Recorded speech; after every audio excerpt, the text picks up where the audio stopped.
Good evening, everybody. Thank you very much for joining us today. Hope you're having a wonderful evening. I'm glad you're here, and I hope you've been enjoying what we've been listening to. So, in case you you know you are hearing that for the first time, and you'd like to hear the rest of it, please check out our YouTube channel, Busui Oris, and you will find this video. It's in two parts.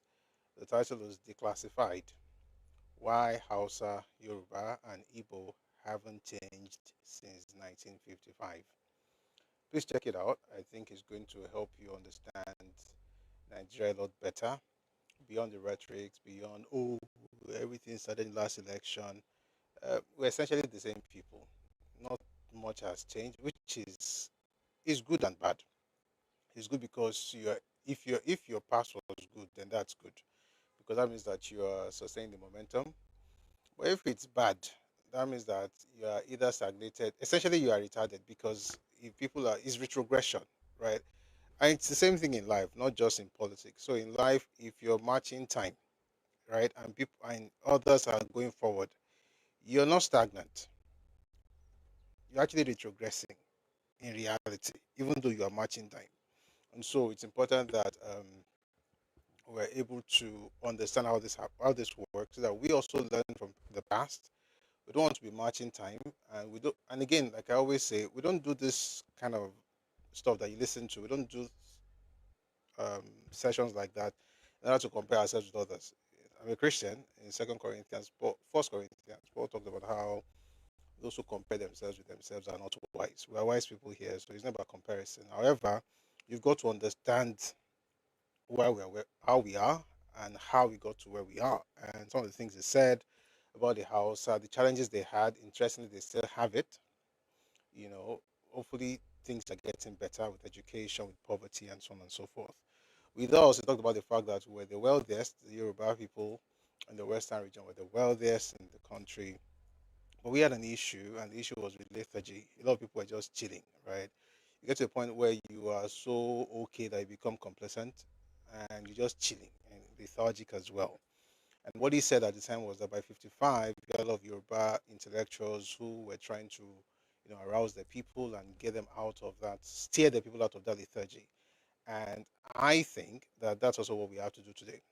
We've also gone to a point where we are at the yoga, all right, and we are in need of like another group of intellectuals who will say, you know what, there's something more. This is how we have to protect our space, and so on and so forth. And so that's what we're doing on this platform every day we meet, and I hope you're also doing it in your own, uh, private spaces. And then, of course, you talked about the Ibos. By the way, the E I'm talking about is John McPherson, who was the Governor General of Nigeria after Sir Arthur Richards, whose document we're going to read today. So, McPherson talked about the Hausas, the Yorubas, and the Igbos. With the Igbos, he said that they were vigorous, they were pushful, um, but they had an issue, which was, of course, and I don't know what they can do about it, that the fact that the soil could not support them, there were too many for the soil to support. And because of that, they had something that was called, and you didn't get to hear that, so you may have to go back and listen to the entire thing much later. Again, the title of the video you listen to right now is Declassified: Why Hausa, Yoruba, and Igbo Haven't Changed Since 1955. And what he mentioned is something called Lebensraum. Lebensraum is German word for living spaces. Is what you see with the push of the Nazi, right?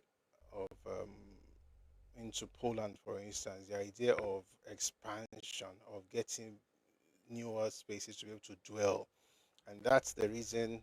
He also said it. Macpherson said it, that that's the reason that he was always talking about unity. It's quite interesting. It's the exact same thing that Majaparam also said in the document I read here often from Listener of 1960. Essentially, just to explain that these things are not things that are said to insult people, it's just the reality of regions. And what that means basically is that if I'm going to be uniting with you, which is what you people need to understand, there's nothing stopping you from uniting with anybody. But don't be ignorant and naive. If you're going to be uniting with somebody, you want to know exactly. I mean, there's something we call SWOT analysis, right? All right. In business, you do SWOT analysis, right? So you know the person's strength, the person's weakness. There's nobody here, no organization, and no ethnicity that doesn't have SWOT. No matter how gifted you have your strength, you have weaknesses, you have opportunities, you have threats. The same way you can apply it to organizations, you can also apply it to ethnicities. So when we have conversations, people are shouting, let's unite, let's unite. In my head, I'm thinking of SWOT analysis. Like, why, what's the strength that that you're bringing to the table? And what's my own strength and my weakness? What's your own weakness as well? If I discover that when I put it in balance, like in the scales, go balance, your weaknesses are actually higher. You need me in order to shock. One for me shock here, that means they are taking me for a ride. And I think in Nigerian political conversations, for the most part, is people just taking other people for a ride and just weaponizing words like unity and marginalization. And which other one did they use? All those words, the talking points that we have. So please let's be aware and let's study together. So we read some books in there. If you can get those books. Even if you don't get the books, at least you hear us read those things out. So that way we are all informed. All right. Thank you very much. That's just about the video we watched. Again, it's titled Declassified. Why Hausa, Yoruba, and Igbo haven't changed since 1955. You find it on our YouTube channel at Busui Oris. Having said that, I want to welcome everybody who has been part of today's conversation. I see Consider saying that's a really interesting point. It says about backwardness and code of conduct. It ties right into I think you said something very profound. It ties right into. I want to see his full comment, please. It ties right into something. I don't know what it is. Yeah. So I think it's also talking about P Square. I don't know how you got P Square in the mix, but um, it's just very important for us to be very careful. Even in our own lives, right? Don't ever mark time unless God is telling. I just went to church, but I mean I'm a Christian. Unless God is telling you to wait in a particular place, that's the only reason you should be staying in one spot. If not, got to move. So, good evening once again. Thank you very much for listening to that intro. It was from the video we listened to earlier on TikTok. Okay, so good evening, everybody. Once more. Welcome to this beautiful Wednesday evening session. I want to thank everyone who has helped to get us to 63.2K likes on TikTok. Thank you so much for your support. Thanks for showing up. Thanks for helping us, push the live every day. Particularly people like Koboko, people like Omobae Ko, um, Dimeji 36. I call you 360. Just take it like that. And your name is Dimeji 6330. Ogungan. So it's Dimeji 6330, something like that. I think it's better. Ibo Jinodu, everyone, thank you so much. Please don't stop our tapping and liking on TikTok. Let's keep pushing the live together. And also click on this heart icon up here. Join the team, drop a gift, drop a heart me so that we can get to the FYP. We're going to have a great session today. I can tell. I've got a feeling it's going to be a beautiful evening. All right. For those of us joining us on YouTube and on Facebook, we're glad you're here. Thank you very much for being here today. Please like the live and also share with your contacts. And please subscribe as well, particularly if you're on YouTube. You can also subscribe if you're on TikTok. On TikTok, it costs money though. On YouTube, it's free. Different apps, different styles. So please subscribe. Let's try and support the live any way we can.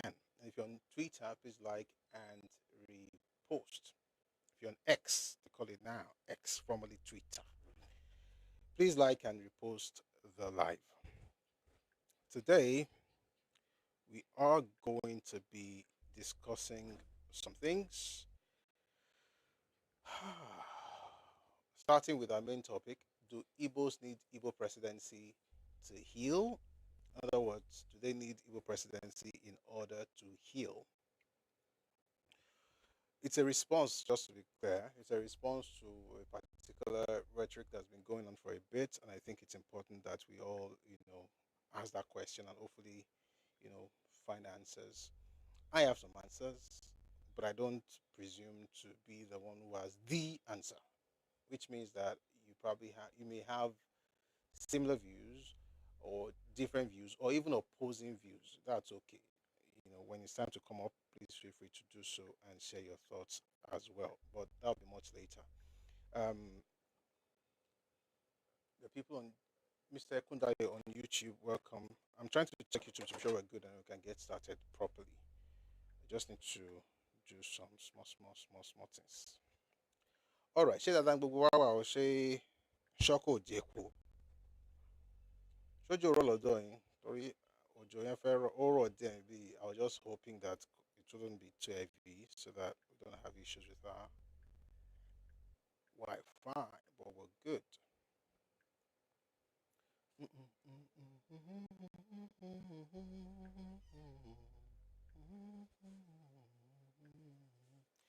Who knows that song? It's Benson's song. I have no idea what he's saying in that song, Sha. I think it's Hausa or some language. Or maybe it's from the South, I don't know. But only I don't go. But okay, let's get into today's conversation. Do Ibos need Igbo presidency in order to heal? We will discuss that, but we're not going to start with that, okay? But it's the main topic for today.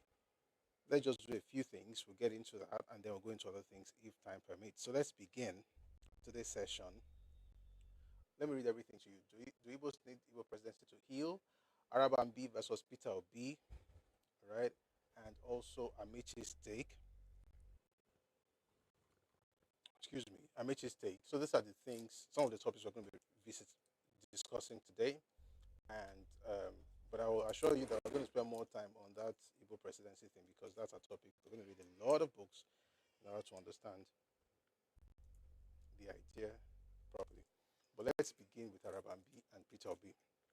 We all know that Peter Obi has been, let me not say has been, Peter Obi decided to sue a person who used to work in his camp. That's Kenneth Okonkwo. And he said he did that because Kenneth had said some things that are untoward and essentially almost as though he was threatening Peter Obi. And so Peter Obi decided to sue him. Interestingly, it's not only Kenneth that is speaking right now, there are others who are also speaking up. And one wonders why Peter Obi has not sued them to court. But let's begin with a conversation that Peter Obi had recently where was asked that question about Kenneth Okonkwo, and then from there we'll go into other things. Take a listen to this. Your relationship with Kenneth Okonkwo. Kenneth Okonkwo was your former spokesperson, but it looks like things have gone sour. In fact, there is now a rumbling matter in court where Kenneth has made some very big allegations. What is it that is happening between you and Kenneth Okonkwo, and do you think it can be settled out of court? Me and Kenneth Okonkwo are not quarreling. Kenneth remains my dear brother. But at this time when we decided scrutiny must be part of our selection of those who lead us, we don't want people to go into office again and somebody comes out telling us, oh, this man did not go to primary school, he didn't go to secondary school, or he was, in fact, he was a wife beater, or it was this. Kenneth Okonkwo said, whatever he said, if I am pushed, I have things I will say that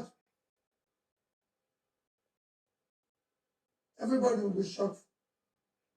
So I just pushed it.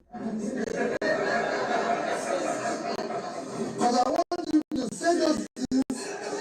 Because those things might actually make me to say, I'm sorry, I can no longer continue. want the court to do anything more than that. Just sentences.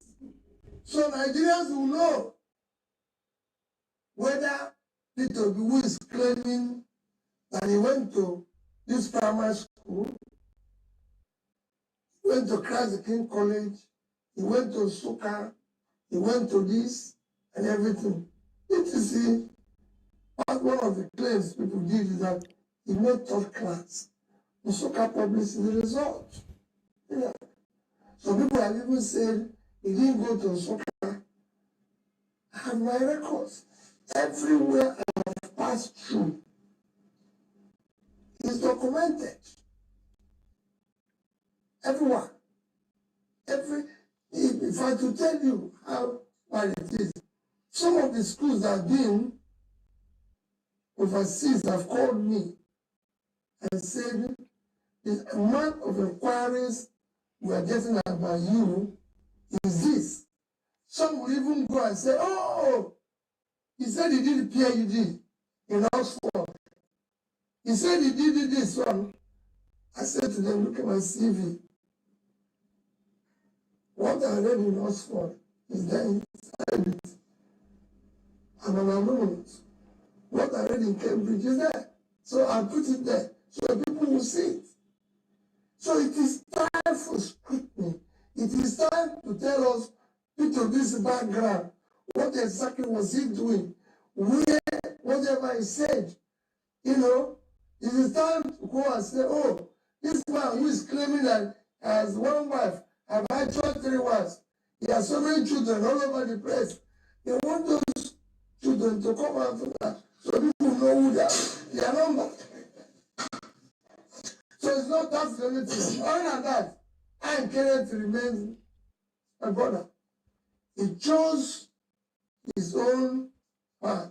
And somebody who supported me yesterday can today find out I can no longer go with the support I'm giving you. It's his own choice. Those who didn't support me yesterday, some of them are saying now, we've now found out we made a mistake. We're going to support you now. So it's just, I've never won, and I'm not one who go into office and say, because this party didn't vote for me, or that party didn't, I want to unite those who voted for me and those who didn't vote for me. I want to unite both of them to be able to live in one country and be proud of it. All right. So I would say that's fair, right? Like if people are saying things or essentially threatening you, like if you do something, I'm going to go ahead and spill the beans, and so you decide to sue them so they can actually say what they have in mind. So as far as I'm concerned, Peter Obi has the right to do what he's doing to sue Kenneth Okonkwo. However, there's another person who has been saying something similar to what Kenneth Okonkwo said, or even more damning. And interestingly, Peter Obi has not said anything to counter the person or to sue the person. That person was his colleague or was his fellow member of Labour Party, was also a chieftain of the party, Arabambi. And some of the things that he's bringing to the fore these days are, like I said, damning. And I'm wondering why Peter Obi is not saying anything about it or even threatening to sue him in court. Maybe it's similar to what happened with the Hello Daddy tape, which I don't know if you've listened to, where Peter Obi was, talking to a particular minister, and he threatened that he was going to take those people to court. He did not take anybody to court on that matter. So I'm wondering if this is similar to that, but we're not going to listen to Hello Daddy right now. We're just going to go to Arabambi. I want to hear some of the things Arabambi is putting out, and I hope you're going to, maybe you have an answer that I don't have yet, in order to let us understand why Peter Obi is not doing anything about this gentleman. Take a listen to this. We can also confirm that as the National Commission Secretary of Labour Party, I was among those who screened Obi as one of the president hopeful, and that the name written on Peter Obi academic certificate from the University of Nigeria Nsukka was different from the name on his NYSC certificate for the former governor and his wife certificate. Instead Arabambi claimed in his comedy press statement that, and I quote, "I will not just start by giving you my academic record. I will start by introducing myself." He said, "My name, given to me at birth by my parents, is Peter Owubuasi Obi. That was my parent, that was the name my parents gave me. I don't answer my Igbo or middle name. What it means is that I cannot die. So I choose not to answer it. But my father that gave me that name, because it was my father that gave me that name. My name is Peter Owubuasi Obi.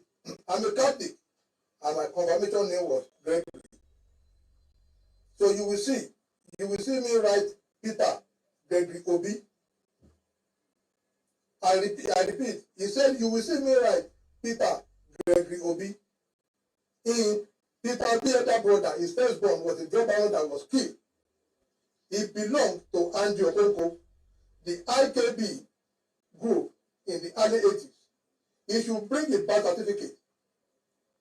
And we want to know who is Gregory, rather than him to comport himself. He's telling the whole world that it's not. Obi is not a clean person. For 8 years, he did not condone the book. Wait,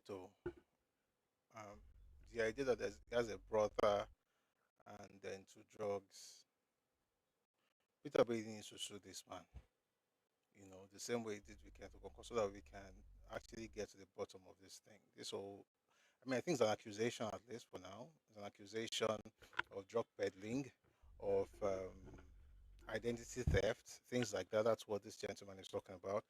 And I'm beginning to wonder if it's deeper than this. There's a longer clip that I'd like you to also listen to. I'm just asking questions, and hopefully we're going to get somewhere. Number one, he's saying he has different names, and that the names that he was putting out, apparently, they're different from his real name, and that one name belongs to his brother, and they'd be involved in drugs. These kind of things are actually very crazy stuff. Okay, let's watch one from New Central before we go to the longer version. Take a listen to this one. Again, this is Arabambi. It was the National Publicity Secretary of the Labour Party, so they were in the same party at the same time. Okay, when Peter was running for the just presidency. Take a listen to Arabambi one more time. The Obi that is even running under NDC. Who is Peter Obi that is running under NDC? Because I know in this same form, Obi presented 4 different names in this form. This is certified copy. All of you can see it here. This is CTC from my neck. Obi has 4 different names to himself. So I don't even know. That's why you see him, working against the clock. In this form, by his own hand, he said he is Peter Obi. He called himself Obi Peter Gregory. In this form, by himself. Later, he proceeded to say he is Gregory Peter Owubuasi Obi. That is in his University of Nigeria in Nsukka. But this is the question. If you graduated and if you finish from Curtin College Onitsha with Obi Gregory Owubuasi, how come you now came to Gregory Peter Owubuasi Obi again in your university? Because I know he entered to University of Nigeria in Nsukka. And when he finishes, according to him, I expected the university to have mobilized him to NYC, only for him to have another different name, Obi Gregory Peter Owubuasi. So Obi has 4 different names. So I want to challenge him. Mr. Peter, stop complaining that people are after you. Come and declare your identity. Because I know last year, Mr. Peter was detained in London over impersonation. Because if a man like you are now, you can't have 2 different names in your passport. You will be denied entry to so many places. We have our NIN. Which name did Obi submitted? Which name did the father give him even in 1968 before the man died? So Obi is having 4 different names in this, and I have directed for him to know, my lawyer, to petition, the police over the discrepancies here. We want to know whether he actually committed perjury Indeed. And if he cannot come out clean, I think Obi need to step aside, because he said it to Rudy Fire that if I ever find any 1% corruption with him, he will step aside. I am putting you to Mr. Peter Obi. I have your CTC of INEC. It took me over 4 months to get this from INEC, and I have all the certificate you presented. Do not forget, I was the one that submitted it when you came to our party in the data. That time. That's number one. Number two, Obi as a person, you knew also what you did in our party, the campaign. I've also said it, and I'm repeating it here, that you opened 4 different accounts that we do not know. That was the reason why you left the Labour Party, you left NDC, when they said you should come and contest, you claim, oh, I don't have money.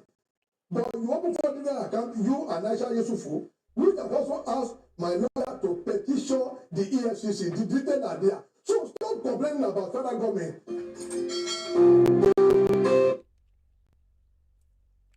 Again, that's Arabambi. Some of the things he said, I mean, being a fair person, I could even maybe try to marshal some points on Peter Obi's behalf and say it's possible, and this is me playing the devil's advocate, it is possible that in one certificate his first name comes first, and in another certificate his surname comes first, which would be weird, to be fair, because if you went to university, most likely Nigerian university, your surname comes before your first name and your middle name. Okay, and I'm looking at his NYC certificate. Obi comes first, then Gregory Peter Nwubuasi, and in his university certificate, Gregory Peter Nwubuasi Obi, and then of course you now have the WAEC that has something a bit different. But here's the thing: I think the issue is not really about the name, in my opinion. I think it's about a particular date, which is what this man is going to talk about in the next video. But that next video is a bit long. But at some point, we'll talk about that date, and then you can make up your mind what you think he's saying. Take a listen to this. I'm coming. Nigeria started May Day celebration in 1981. It was first started in Kano under the PRP government. May 1st, is it a public holiday in Nigeria or not? So, see, when your man was issuing his own NYC certificate. Once there is the 2nd May and to 2nd May to 1st May. That's what is here. No, look at the date they put, the date official in there now. Completed 1 year service. No, down. When they sign it now, maybe the date you sign it. Indeed, what we have here is it's still 1st of May. 1st of May, Yeah. 1986. Yeah. Please don't go it whether it was a public holiday or a work-free day. And when did we start? When we have a public holiday, are we supposed to go to work? That will be left for NYSC to answer. Okay, that also be left for NYC. Yeah, NYSC will have to answer that. Whether there is a public holiday, they can issue. No, whether there is a public holiday. Okay, whether they can issue on a public holiday or not. So that DG will come and explain what he's doing when federal government is a public holiday. You as a person, you have the authority to say, no, that president is wasting the time. I am going to work. That's where you operate in Nigeria. Please, look at your brother certificate. Please, which day was that issue? 15th of December, given this 15th of December. Yes. 1984. Please, Google that day on your phone. It's on Saturday. Open a miracle water. No, Google. We leave it to the University of Nigeria, Suka. No. It's the university that will decide No. Let me tell you. All university are creation of Nigerian law. No university will come and tell us. That's what I'm saying. I'm coming. No, there are sometimes going to disagree. See, Nigerian constitution is very clear. Section 1, sub 2 has made it very clear. No law. They say Nigerian constitution is supreme. They say everybody, the president, the judges, all Nigeria, whether Nigerian Assembly, they say you are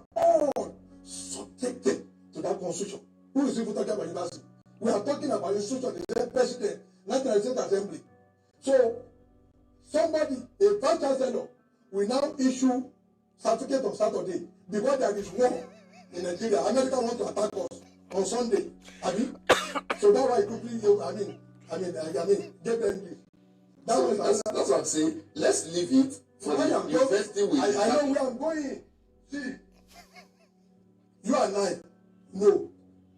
I'm also close to 60. You cannot study philosophy with pass in English language and mathematics. See the thing your brother used to enter university. And you can go with there whether you can study philosophy with 3 credits.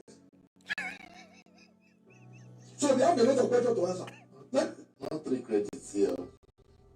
You have almost, this is 5 credits. I think you are talking about just the English. No, English and maths. Look at English and maths. Do you know whether you did remedial course? Oh, after what? Maybe remedial. Sorry, we're going to go on. This host is the same one that was hosting the man yesterday. He's always speaking on behalf of Peter B. If it's somebody else, it will be rushing.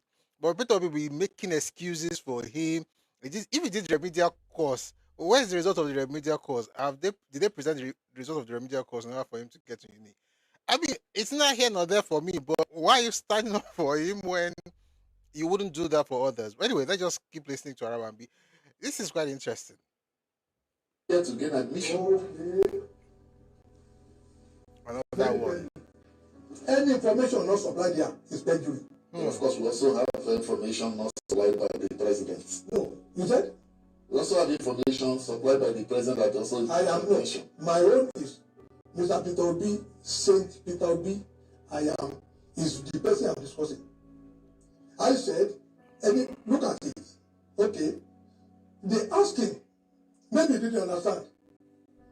With all this litany of, discrepancies in name, they asked him, any formal name, no. And yet that one tell is a graduate. Any formal name. You're supposed to have, if you have done, what they call it, affidavit of change of name, you will attach it.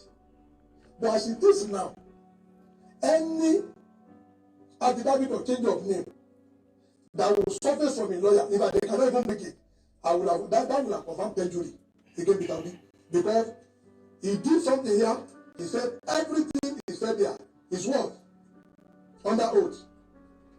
I'm not the one who did it. He went for it at FCTI court. I'm not the one that did it. I understand the argument. Yeah. So that's why I said, can we allow... No, do you know why I'm saying this? Okay. He said, if I found out, just if Arabambi, he said it on the podcast of Rufai, if 1%, what are you talking about? Yeah? On a public holiday, somebody is using certificate. On Saturday, because there is war on Friday, but there is peace on Saturday, then there is war on Sunday. Because we are babies in Nigeria, that somebody will not be parading this kind of thing. And look, go to their website. For philosophy, it is 5 credits, including English and math. I studied electrical engineering. English and math is compulsory. No wonder they gave that certificate on Saturday. Let's put it in perspective. Yeah. Let's put it properly so that we get our leads properly informed. Yeah. He has 5 credits here, but he did not get credit in English and maths. Let's put it that way, so that we don't make it that he got 3 credits. That means you only enter that school with 3 credits that is required out of the 5 to study philosophy. Let the university explain that when the time comes. But I know, he won't be the one that will demean the University of Nigeria. You are not an alumnus of the University. No, I'm a citizen of Nigeria. No, you won't demean that university. You know when you are going to the University of Ibadan, you know it's fair. These are not just, but this is Nigeria. Let's forget all these things. If you argue along this line, somebody has claimed to have attended government college in Ibadan, and then there was no evidence, and those who attended the government college in Ibadan came out, and the person ran away. But the people that has that proof, you see, they say whoever alleges must prove. What did document? I gave it to you.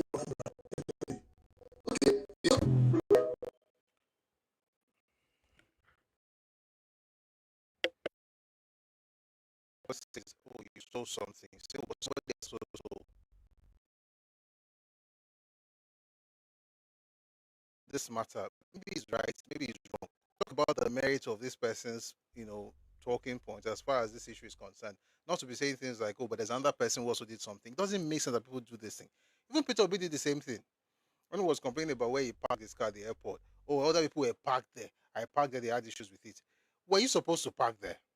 This old thing where you can't really make any sense out of anything until you compared yourself with someone else, it just reeks of inferiority complex. Anyway, I was able to get my hands on Peter Obi's work certificate, and someone wrote there that politicians, if you want to go into politics, they will tell you the story of your life. It is true. It is true. Politicians are a different breed entirely. Anyway, it is true that Peter B had a pass in English language, excuse me, but he had a credit in literature and English. He had a credit in religious knowledge. He had a credit in geography. He had a pass in government.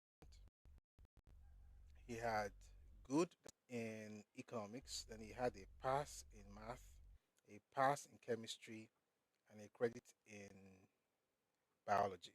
So he had no math and English from that work results. True, true. If we want to talk true, according to what Arabambi said.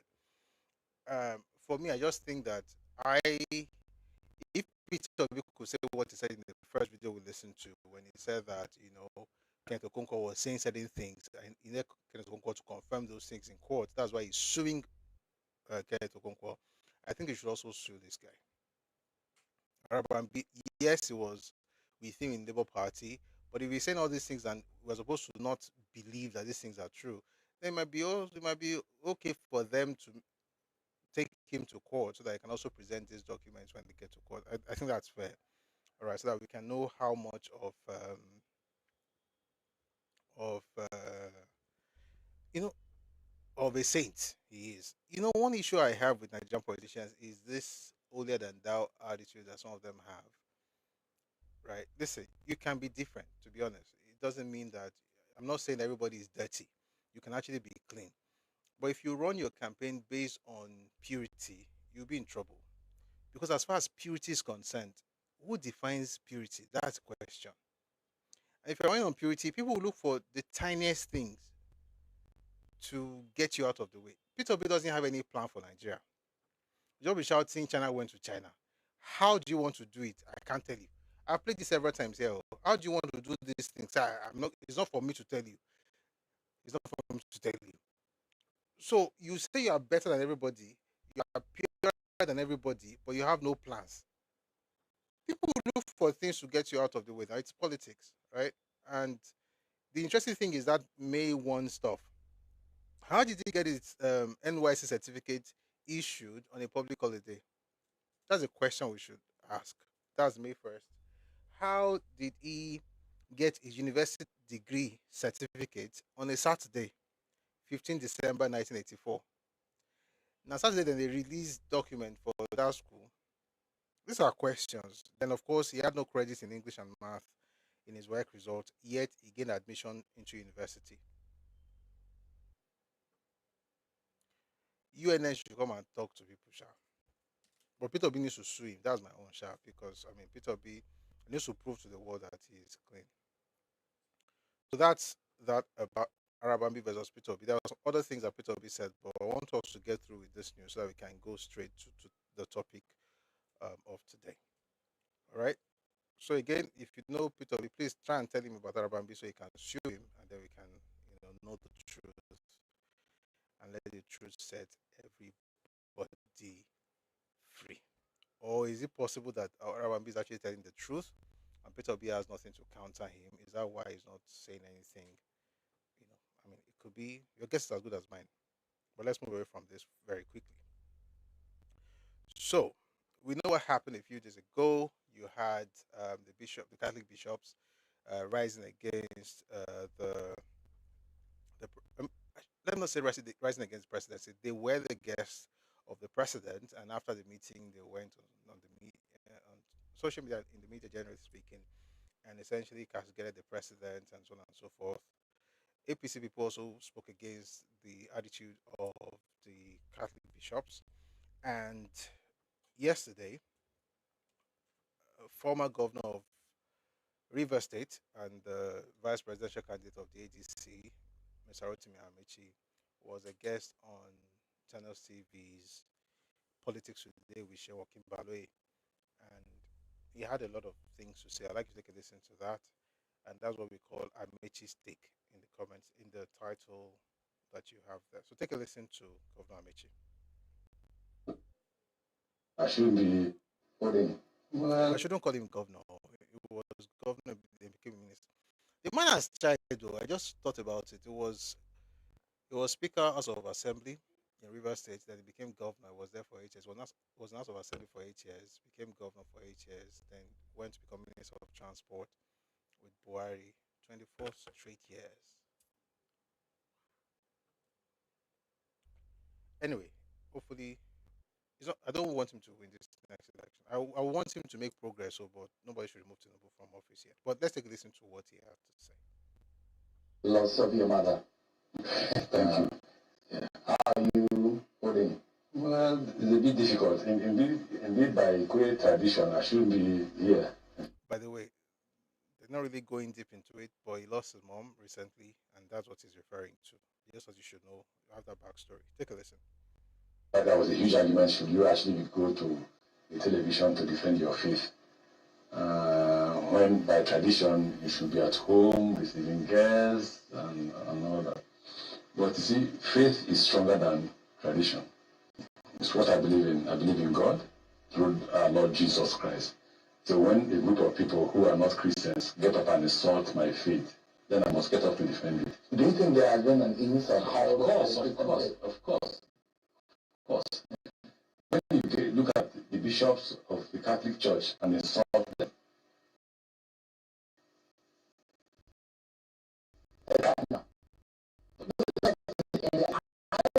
so let's how we can let Nigerians know who Cardinal Onayeka is. I'll come to Cardinal Onayeka. Let me tell you first, most bishops are equivalent to the governor of the state. And I'll tell you why. The bishop of the Catholic Church in Port Harcourt Diocese covers the entire River State. The entire Catholics in River State, in every village in River State. What does the governor of River State cover? The same thing, covers the entire River State. So when you meet a bishop, ecclesiastically he covers every place in River State. And there are so many bishops, like the Bishop of Sokoto. The same thing, he covers the president. Look at the president's statement. A president of a country tells the country all is fair in politics. So if a dog takes a gun and shoots me where I'm voting, it's fair. I'm not sure that was what exactly that he meant. He said he won't lay for you in opposition, he won't lay the red carpet, he will slug it out with you. That's later. Before then he said all is fair in politics. I just listen to him now. All is fair in politics. You know, literature. The moment a writer concludes his writing, in that assessment he makes to interpret his books. So when the president has said to you, all is fair in politics, when the Catholic Church is crying about the possibility of having an election that may not be fair, what the president needs to do is to reassure the country. APC and PDP and ADC, they will slug it out in an even field. It will be a free and fair election. Let the best team win. That will reassure Nigeria. We will come to the meat of the matter, because the reason why the bishops and the leadership of the Catholic Church in Nigeria went to the president, they said it's about the hardship in the country, the state of the nation, and some of the issues that are concerning, including how fair INEC could be, which of course the president plays a defense for INEC. But one of the issues that the presidency in their statement has with the church or with Cardinal Onayeka is that it's a privilege that you have an audience with the president, and whatever that is discussed is a privilege. and you do not go out to try and extrapolate. The Catholics record what you should now on the channels. Did the Catholic Church record? If it was private, the Catholic Church record it. Do you think Cardinal Icon should have made extra commentary about every public meeting with the president is public? The moment you bring in cameras, it's no longer private. I was once in the presidency. If the president wants a private meeting with you, there will be no cameras. Nobody will record you. No other person will be in the meeting. It will be between you and the president. The president will say, gentlemen, this is a private meeting. The moment you allow press men into that meeting, it's no longer private. So it was all right for Cardinal Icon. Completely all right. There's nothing. He said the president was not going to listen. And no matter what the president looked like he was adamant that he was going to win the election by all costs. These without not quoting him verbatim, but I mean that in the inference that he made. What I tell people, let the president continues to tell the public that he will win the election at all costs until we get to the field. Whatever the president wants us to do at the field, we will do it at the field. So for me, I'm not worried about what he wants to do. Whether he will wrestle, he won't wrestle. We will meet at the field. We will meet there. We will meet there. Nigeria has to be rescued, but that's not the issue. The issue that what the president and his men are doing is insulting my faith. They're insulting the Catholic Church. How did the presidency insult your faith? You didn't hear. You didn't listen to Bola. And the first place when Bola is a Christian. Daniel. So, are you more Christian than Daniel? So there are Christians who are starting to the man. So they are Muslims. I wanted to know how the defense of the presidency becomes an insult. What is the defense? You are insulting a cardinal. A cardinal is somebody who could have been a pope. If he's not a pope, he's somebody who had voted for popes. And there are not too many cardinals in Nigeria that I know now. An icon. What is this one from the southeast? And Okuji. I don't know that. No, there's also the cardinal from the southeast who is in Rome. I'm trying to remember his name now. So there are no more than 5. Then you look at the cardinal who, by the way, is appointed by the Vatican. The Catholic Church is the only church in the world that has ecclesiastical and sacramental. So you have the Vatican, which is political, and you have the Catholic Church. Then you look at these people and you begin to insult the cardinal. Not only are you insulting the cardinal, we are 35 million Catholics and you're insulting us. Does that mean anything? It doesn't mean. It means that you look at me in my faith, you say I don't mean anything. My church means nothing. My God means nothing to you. Would Tinubu have said that, or the presidency would have said that, knowing full well that Bola Tinubu's wife is a pastor in his Please. Look at the reaction. Go and feed the poor. The church should go and feed the poor. There are 270 million Nigerians. Over 4 million Nigerians. Do you think maybe the church had descended to the arena? No, it's not true. The church has the responsibility of speaking truth to power. And they do it from time to time. In the case of Buhari, they protested on the street. Did you hear Buhari insult them? The bishops wore black and protested on the street of Abuja. Were they insulted? They were not. So why would some young men who are not born when Cardinal wrote his exams and was the best qualifying student in the whole of the northern Nigeria, the whole 90s of northern Nigeria, come and insulting him without knowing that he's elderly and that the position he holds is by far higher than what they are holding. So So politicians are wonderful people. Because I'm looking for their insults from Tinubu, I didn't find any. Is it possible that there are people following Tinubu who said something that's off? Perhaps, but I think you should have said what those people said rather than say the presidency insulted him. I read the presidency, sorry, the press release on that matter, the statement from the presidency. There was no insult there. The fact that people don't agree with with the bishops does not mean that they have insulted them. And there's nothing that man says. He just shared his own opinion. He can say no. This is not the time where we have the infallibility of the Pope or infallibility of ministers. There's not like infallibility any longer. You share your thoughts. Hopefully, people listen and they're able to actually adjust. But for the most part, you share your opinion. The important thing, of course, is that whatever you're saying should also the government or whoever you're talking to should also factor that into whatever they're doing. But nobody, there's nothing like you cannot be wrong or that people have to do what you're saying. And if that makes you feel like they're insulting you, maybe you don't understand the times we live in. I mean, a lot of things have changed since the Protestant Reformation. A lot of things have changed. It's been centuries. So all this Guinea coin is equivalent to a governor. That's not true. The bishop is you have to respect bishops, respect people in authority, religious leaders, respect them. But this assumption that they are equivalent to governors, are we joking? I like politicians. They say things. They don't believe the things they are saying, no, but they will say with so much passion. Since when this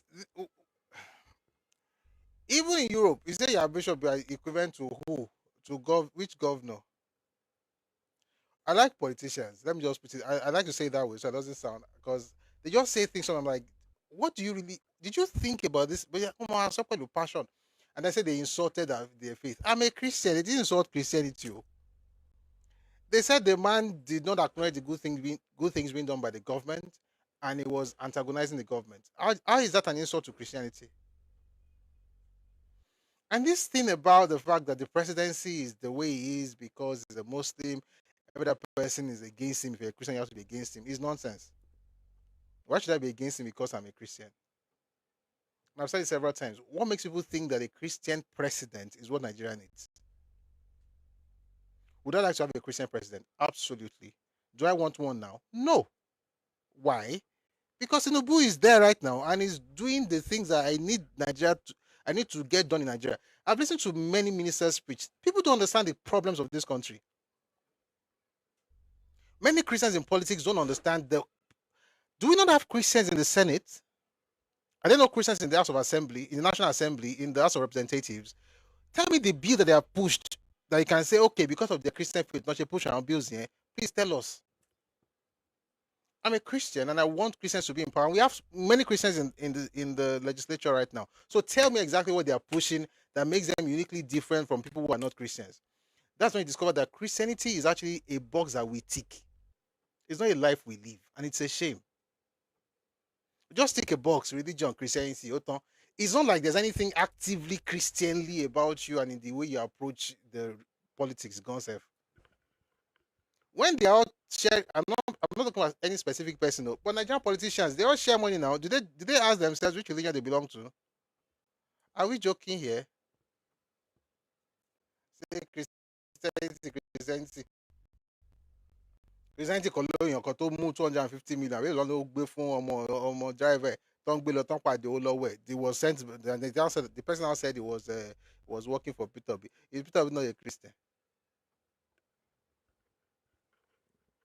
Have we not had Christian leaders? Have we not had Christian governors? Don't Gio state in this country. That's why sometimes you are really wondering which Christian, because listen, righteousness exalts a nation, right? Sin is a reproach to any people. So it would be great to have somebody who is standing for Christ. But who? Go to Nigeria's history. We've had a lot of ministers. Sorry, excuse me. I think this thing is too far away. Let's make it closer. We've had a lot of politicians who are Christians. Tell me what they did that's superbly different from what other people have done. And how many of them, the ones that went to the EFCC, were there no Christians among them? That's why I laugh sometimes when I see Nigerians, fighting Christian, Muslim, Guinea-Can. I'm against. Listen, I'm a Christian. I love people that oppose the name of Jesus. The question I want to ask you is this: of all our politicians who claim to be Christians, how many of them are standing up for Christ? And how many of them have led their state in such a way that you, as a person, you say, of all the states in this country, those ones that were led by people from my faith are the ones you should copy? These are questions we need to ask. Does that mean I'm against Christianity? If you listen to me, you know that I'm not against Christianity. I'm a Christian. I want Christians to be in position of power. But when I also listen to them talk about the problem of Nigeria, is Peter Obi not a Christian? Have you heard him talk about Nigeria's problems? Does that sound like somebody that can fix anything? China went to China. They asked him, Christian, Like, what are you saying? It has nothing to do with the question being asked. Yesterday we listened to the video now. That's about voter education. The one I was talking about snake swallowed money. Has nothing to do with kidney. Everybody is stealing money. The same thing goes for Muslims. Some people shouting they want Sharia. They want to change Nigeria with Sharia law. They've been changing Nigeria with Sharia law all this while. They are still stealing money. That's why using religion in Nigerian politics doesn't make sense to me. The governor who is using Sharia law, who is shouting Sharia must be in his state, when he messes up, he doesn't want anybody to try him using Sharia. He goes to the High Court. How come he doesn't say, no, don't take me to High Court, though. You guys are pagans, you are kafirs. I want to go to the Sharia court to go and be tried. They don't go to Sharia court. Why don't they go to Sharia court? This Nigerian politics, if you let them use Christian Muslims, what can it's just whose identity is based on religion now? They'll collect money, they will steal money. Some people, they will even have videos of people who were collecting money, different religions. See, just pick the person who get sense, pass, person who get plan. Nobody say go tell you say I don't know what I'm saying. I will even play you video. See, I'm supporting Peter. I love Peter Obi with the love of Christ, but I'm supporting Tinubu clearly. And all those things about his wife is a Christian, I don't even mention it. Somebody said it earlier, but his wife is a Christian. I don't care. People think that when you say that, it probably, maybe it does for simple-minded people, the simple things in our country. Oh, his wife is a Christian, therefore, I don't care if his wife is Olorisha or a Muslim. The ones who have listened to what everybody has said, he makes sense to me. These ones don't make sense to me. Can carry Bible and be stealing money in Jesus' name. You haven't noticed in Nigeria? In Nigeria, they will have meetings. They will pray in Jesus' name before they start their meeting, and they will still steal money during that meeting, share money. We need to be serious in this country. How come I tell everybody, Muslim, Christian, he insulted my faith? How did they insult your faith? Because they didn't agree with the bishop. A bishop will talk. The Nigerian politicians are very interesting people. When they get to that money part, everybody forgets where they are coming from. But like Igbo people, you have to work it. And if people also begin to notice, for instance, I can want Tinubu because I know that it's not one extremist. They will say I want to Islamize Nigeria. If you also have extreme religious views, whether you're a Christian or you're a Muslim or you're a traditional worshiper, if you have extreme religious views, nobody will vote for you in this country. That is a fact. Anybody can have extreme religious views. Oh, we are going to Shekinika, we're going to Shekinika. What you're supposed to do on your knees in prayer, you are trying to do it with policies. People will have issues with you. Anyway, I was going to play you something a question they asked President Tinubu. Maybe I'll find you that video. Because this country, we need to be reminding ourselves, Tinubu ló lè ṣe, Ọlọ́run ló máa ṣe, but Ọlọ́run lè lò. Torí àwọn èèyàn kú yìí, ṣé àpò tọ́lọ́ bá fẹ́ lóyàn, yẹ ká sọ tọ́rọ̀ fúnra wọn. Tọ́lọ́ bá fẹ́ lóyàn, if God wants to use people, a lot of times, he uses people that have sense in the thing he's talking about. People talk about Christianity like, oh, it's the grace of God. Paul, I'm going to segue into preaching. Just stay with me. Paul said that, he said, I labor more than you all, but not me, but the grace of God as I work in me. In other words, he was someone who was committed to working, but the grace of God was upon what he was doing.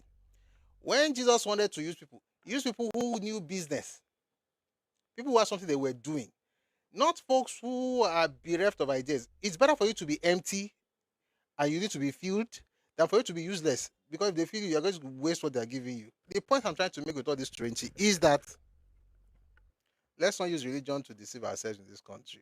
Nobody is voting for anybody. When they get there, they don't bother remember anything. I don't want to mention any specific person who has become president or governor and what they did for you when they became whatever they became. You can fill in the gap, I'm going to play you something from President Tinubu later, but let's listen to one more thing from His Excellency Rotimi Amaechi. Must begin to preach against this government for poverty and for insecurity and all that. What do you think Let me ask you, Mr. Amaechi, if it was the Sultan, which is the spiritual exactly, would they have insulted him? You think so? They would have. If the Sultan had confronted the president, Is it the first time? Today, in the mosque, there are people preaching about what is happening in the government. Are they being insulted? We have been insulted because we are Christians. A lot of the times we've seen how religion and ethnicity have played a major role. Divided our country, divided our people, caused enmity in our nation. You know me very well. How can we manage such that some of you politicians don't better divide our country with religion and You ethnicity? know me very well. You know that I don't believe in ethnicity. You know that I don't believe in religious differences. I believe if you come to my house, I'm a Christian. There's a place for the Muslims to worship. Because I am sure.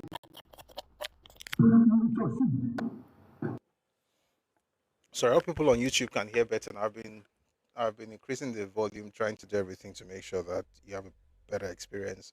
So I hope it's working. I hope it's better now. Anyway, that's Mr. Rotimi Amaechi. I would say this, right? I want Christians to be respected, and I don't think anybody should be insulting bishops or pastors for sharing their thoughts. But I also don't think that people should equate disagreement with disrespect. A person can disagree. Hopefully, respectfully, they do so. Doesn't mean that they have disrespected you. The bishops said stuff.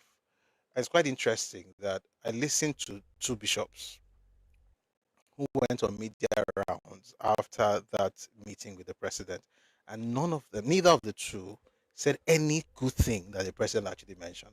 So it gives you this impression that they went there as opposition, which should not be, if we're really being truthful with ourselves. But I think we should listen to another minister. No. Before we listen to another minister, let's listen to Mr. Rotimi's successor, who is the present FCT minister, Nyesom Wike.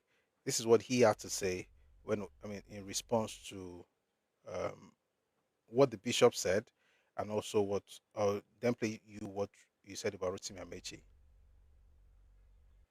But first, let's listen to the president himself. What were the things that he said that you'd have expected the bishops to at least acknowledge, rather than just going to town as though they were against him? Take a listen to President Tinubu. Just a bit of what he said. Yes, none of your children in the university today, and I will say all of them are your children, the Reverend Fathers. You can't say 4 years because it's not 4 years. Actually, it's not on strike. They are not bringing agony to your homes.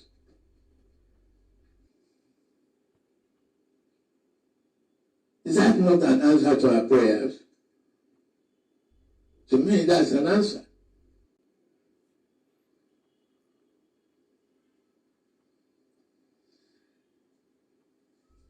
The security situation is what it is. We don't have another country but here. It's Nigeria. And we revert to our national anthem. In this complexity, diversity,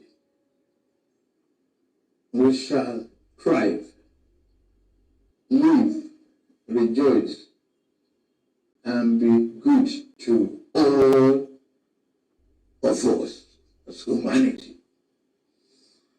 And that is what we're doing.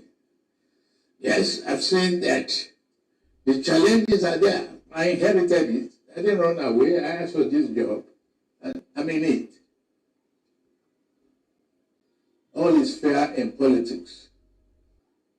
And it's equal opportunity. INEC you mentioned are neutral. They've never intimidated anybody. if political opponents are crying wolves, maybe they are afraid of their own shadows and the uncertainty Not me. in the company. They called. If Tinubu become Oh shoot! I was going to play you that video. Marry later. What some pastors said before the election. That's why I say we have to be very careful. Come on, Lord, disgrace our and you I'll play you that one later. Let's listen to some Wike's response to some of the things that Rotimi Amaechi and of course the Catholic bishops brought up. Take a listen to this. Yeah. But the president, which is good and correct, which is not correct. Now, when you say, how did you defend INEC? You tell me, okay, what is the fact? When you tell that to say, INEC, how did the Catholic come to a conclusion that INEC is there? What are your facts? What happened for you to prove? Now, if you are telling them a position, it's delicate. It's delicate because no one, that association is a strong association.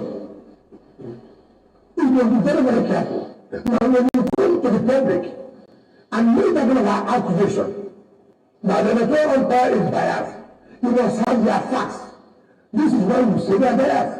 Look at this. Look at this. If you don't go to the general, I make it biased.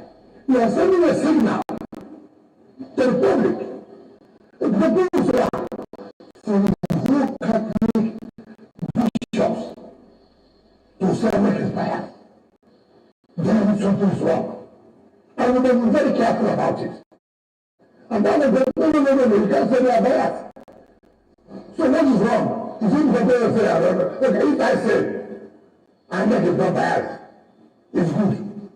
If they don't say, I make it not biased, that's a mistake because it's president. You are not free again.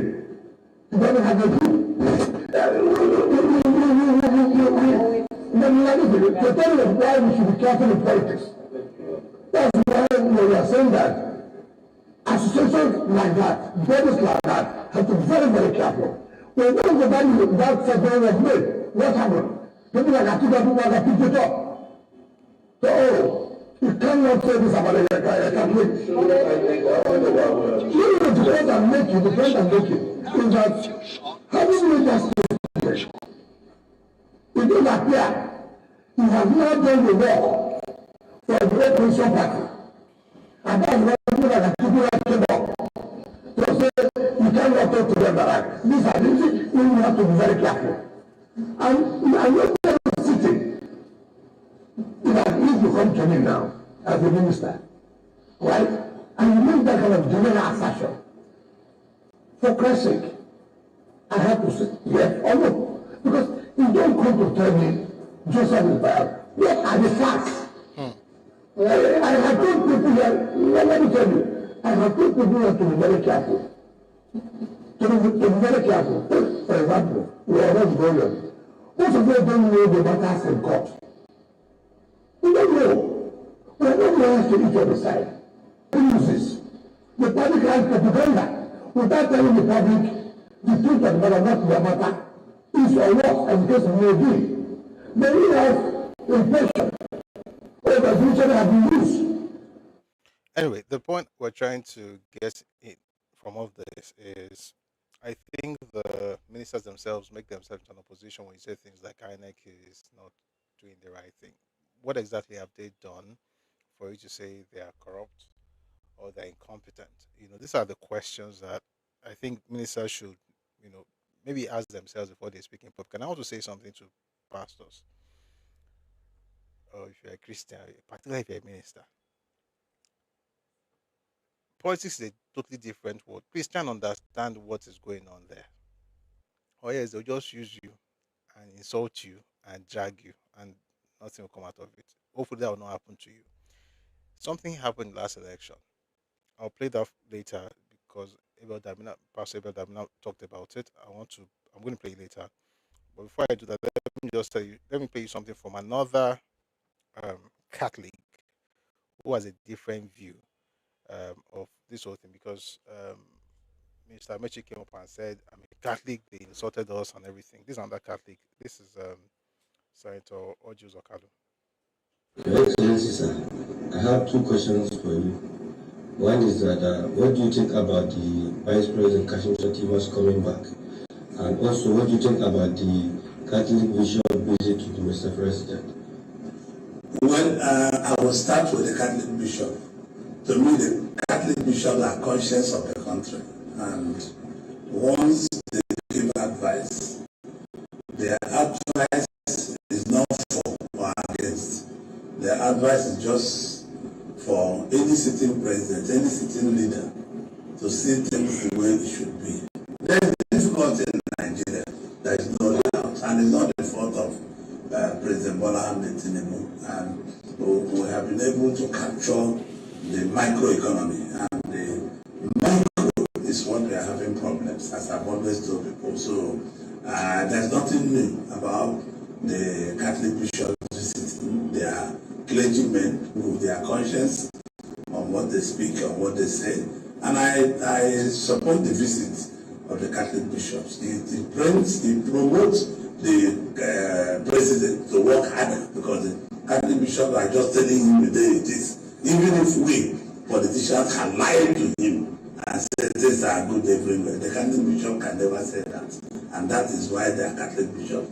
And I want to correct one thing. Cardinal Banka is not the president of Catholic Bishops Conference, and people are making mistake on that. So I believe whatever is this agreement between the Catholic bishops and the people speaking for the president is nothing, because the Catholic bishops don't drop what they want to say about the presidency, or what they want to say about what they know about the economy.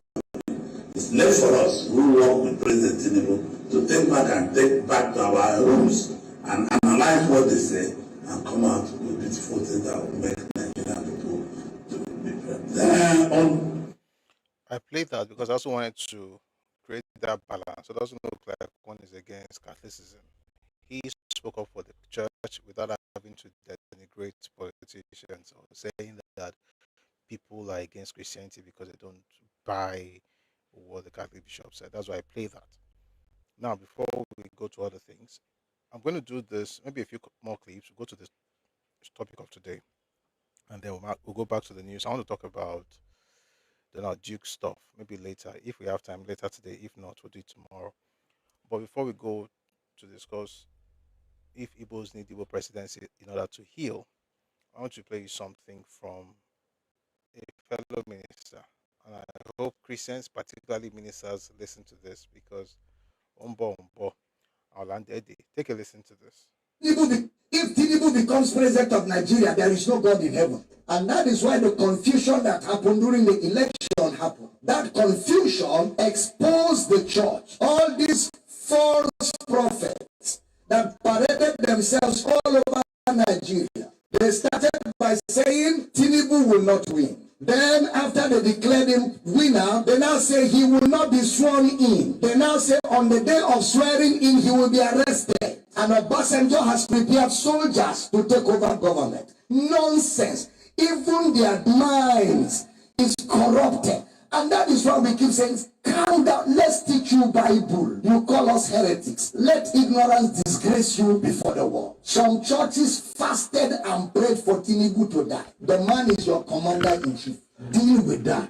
That's how when Buhari entered office, a lot of Christians began to say he will die. They even said when he went to outside the country that he will not come back alive. Christians, churches, that he will die. The man did 8 good years and went on younger than when he became president, to show that the Lord is upright and there is no unrighteousness in him. God is not a killer. And with these false prophecies, they have destroyed the faith of many people, because many people fasted and prayed sincerely that Tinubu should die, and their God traveled. So now if you ask them to pray, they are not sure God will answer. They have eroded their faith. They have shipwrecked their faith because of lack of understanding that there's a difference between the kingdom of God and the kingdom of this world.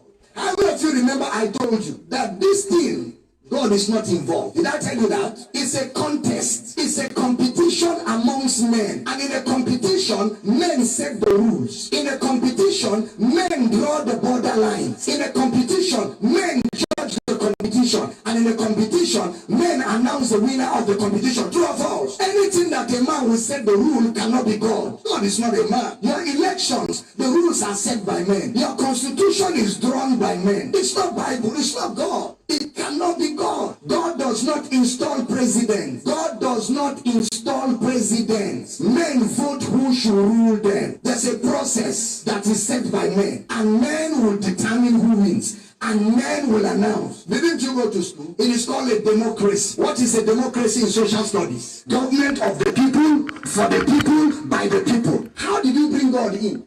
The government of God is a theocracy. You didn't hear what I said.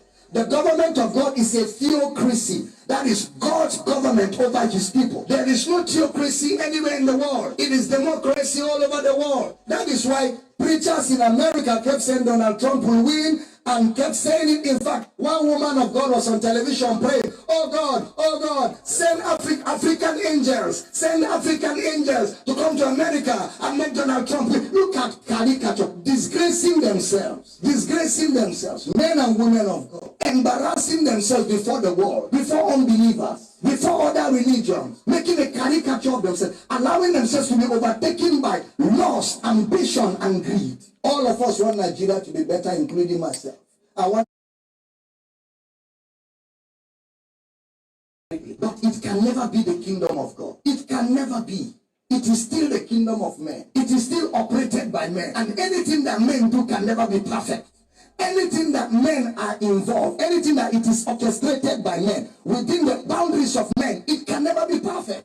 Somebody even said that if Tinubu becomes president, we should amputate his leg. He said, amputate my leg. We're looking for him. Somebody even says he's a prophet. Look at that charlatan. That's a charlatan. That's what? A charlatan. Some churches, even pastors, stood on the pulpit and said, vote for this man. This man is the will of God. Let's fast and pray. How can a pastor be partisan? The pulpit is not a place for politics. The pulpit is a place, it is the pillar and the ground of the truth of the gospel. You don't use your pulpit except you don't know what the gospel is. And I don't blame them. Many of them don't know what the gospel is. They don't know what the gospel is. Listen, I have disagreements on certain things with Pastor Abel Damina, but on this one, we agree. We agree. We have to know how to get involved in political conversations as Christians, particularly ministers, because any small thing that you're saying they're disrespecting you. Maybe you should be very careful how you get into that mix. Not go there and be talking as though we're in church. They have a different kidney.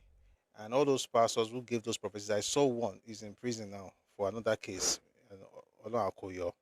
People just said all kinds of things back in the day. And I saw children. Let me tell you the most painful part of that last election was watching young kids, children, not even not just young people, little kids, children, praying, crying, because their parents told them to do so.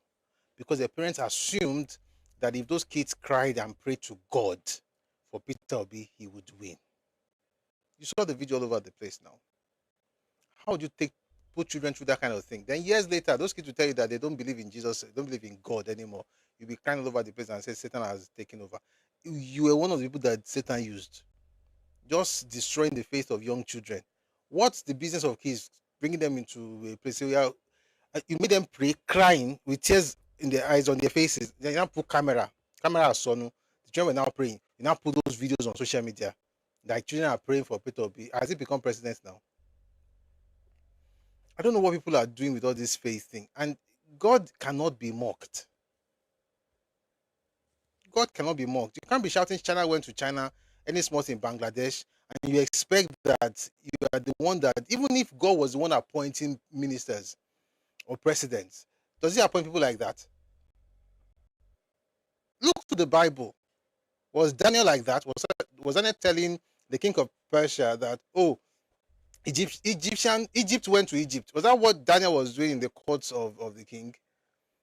If not like that thing they do, he go serve many kings in Persia, or Joseph, when Pharaoh spoke to Joseph just be like, if Israel went to Israel, if Syria went to Syria,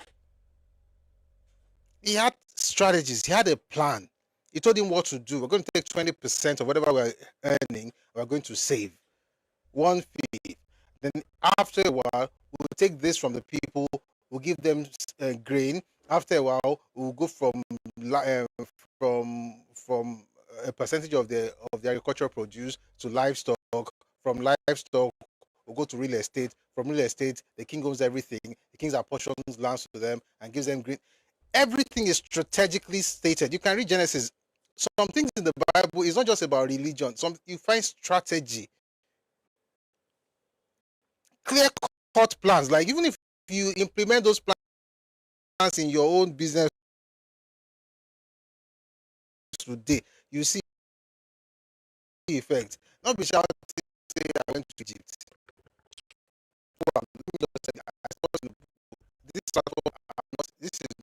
I'm not a pastor. I can be partisan in this particular matter. Last section I was partisan because of obvious reasons. This one about that. I've drifted and tamed the Atlantic Ocean surge in Nigeria that will have perished many. In Lagos, Buhari has done his best. I can't run away from him being my friend, my leader. Why you should be voted for as president of this country and not your opponent. And I'm going to start with you, Mr. Peter. Mine is again talk about the issues we're talking this night, because that is the issue of foundation of our country. First is to secure, unite the country. Our country has not failed in the past several years, and you can use other countries to show how the country to show you how value was done in a matter of past few years. And that country is Bangladesh. In 2010, Nigeria had a per capita of $2,280. Bangladesh was $781. Why should we vote for you, Bangladesh? Kí ni gbogbo rajà tọrọ lọ? Democracy is an interesting concept too. Because on a normal day, people should never come close to even aspiring to be.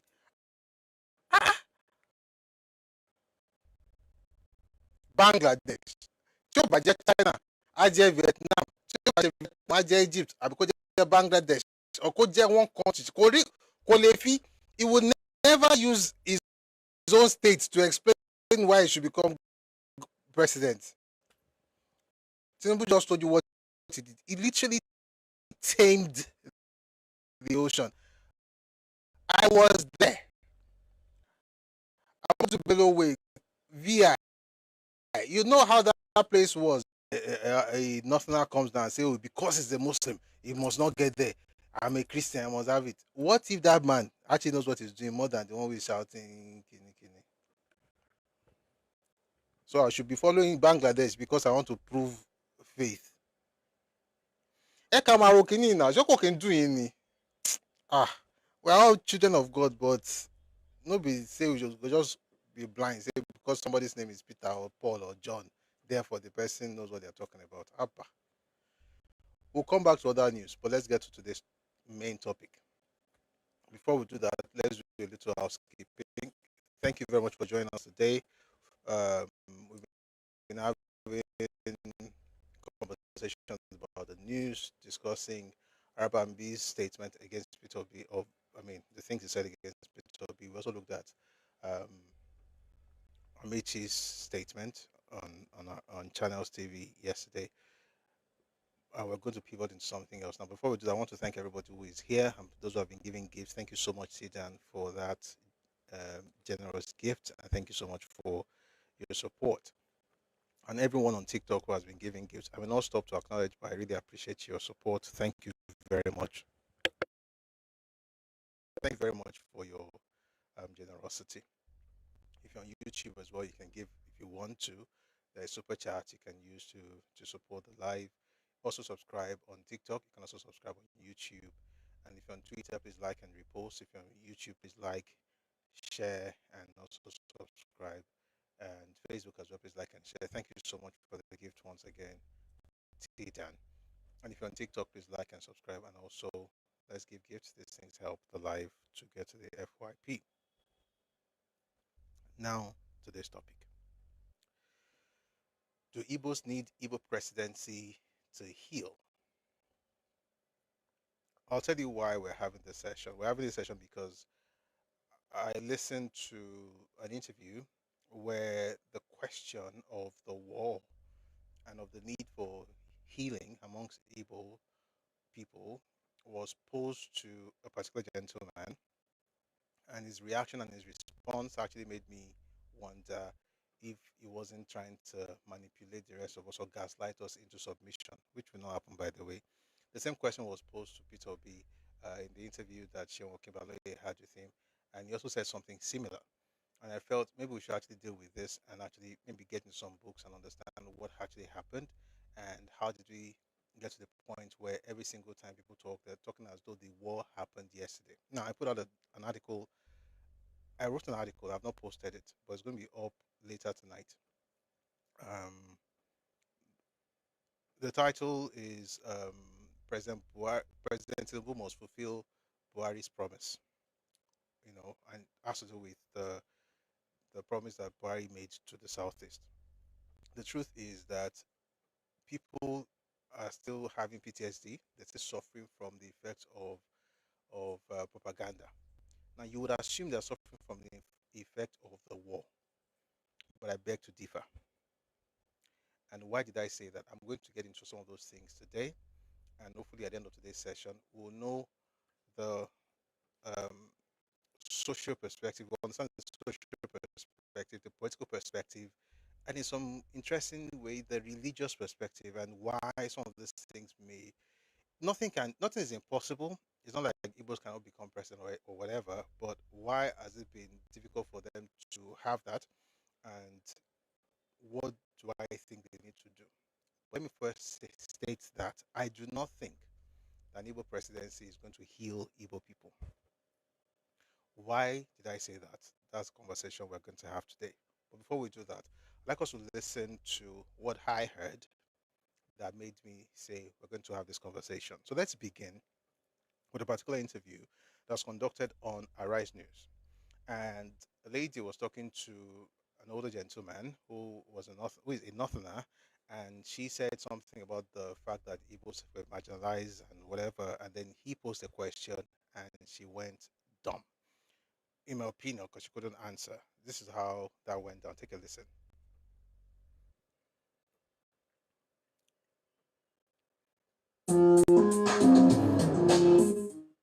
One second, please. The Ibos feel marginalized in Nigeria for the sake of inclusiveness. In what way? Well, they think that they also deserve to be president of Nigeria. They deserve to be president of Nigeria. They should belong, my friend. If they do not join the party, they wanted to do things on their own because they are able just to elect them president.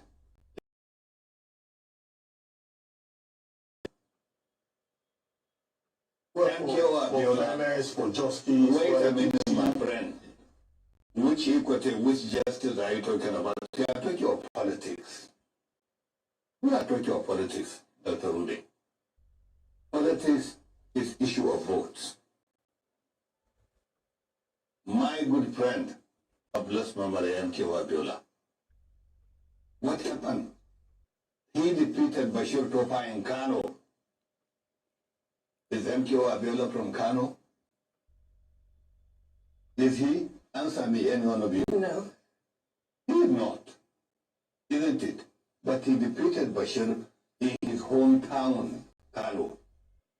Why? because the man played politics, he embraces everybody, he's moving with everybody. You send him invitation for anything. If he is not there, his representative will be there, and he will contribute to our own activities. He's a good politician. You cannot sit down because they are an Igbo man, you say, oh, there is no fairness, there is no equity. So are you going to be fair to me?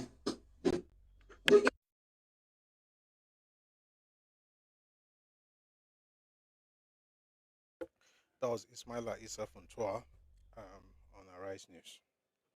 So that one of the things I like about that particular clip is that when she started, oh, Igbos feel marginalized.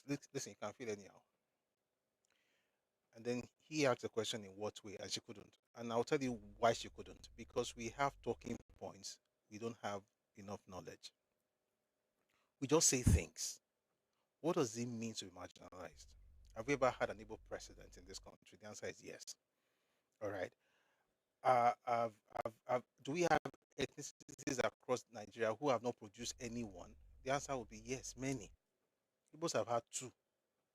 There was Zeke, there was Ironsi. Since then, we haven't had an Igbo president, but we've had a vice president, we've had Senate president, we've had speakers, we've had all kinds of roles filled by people from the southeast. But this Igbo presidency is important. So, is that what is going to give us the kind of give them the kind of healing they require? I'd like to take a listen to this interview with Shewa Kimbaloye, what he asked Peter Obi and what Peter Obi said. Take a listen, please.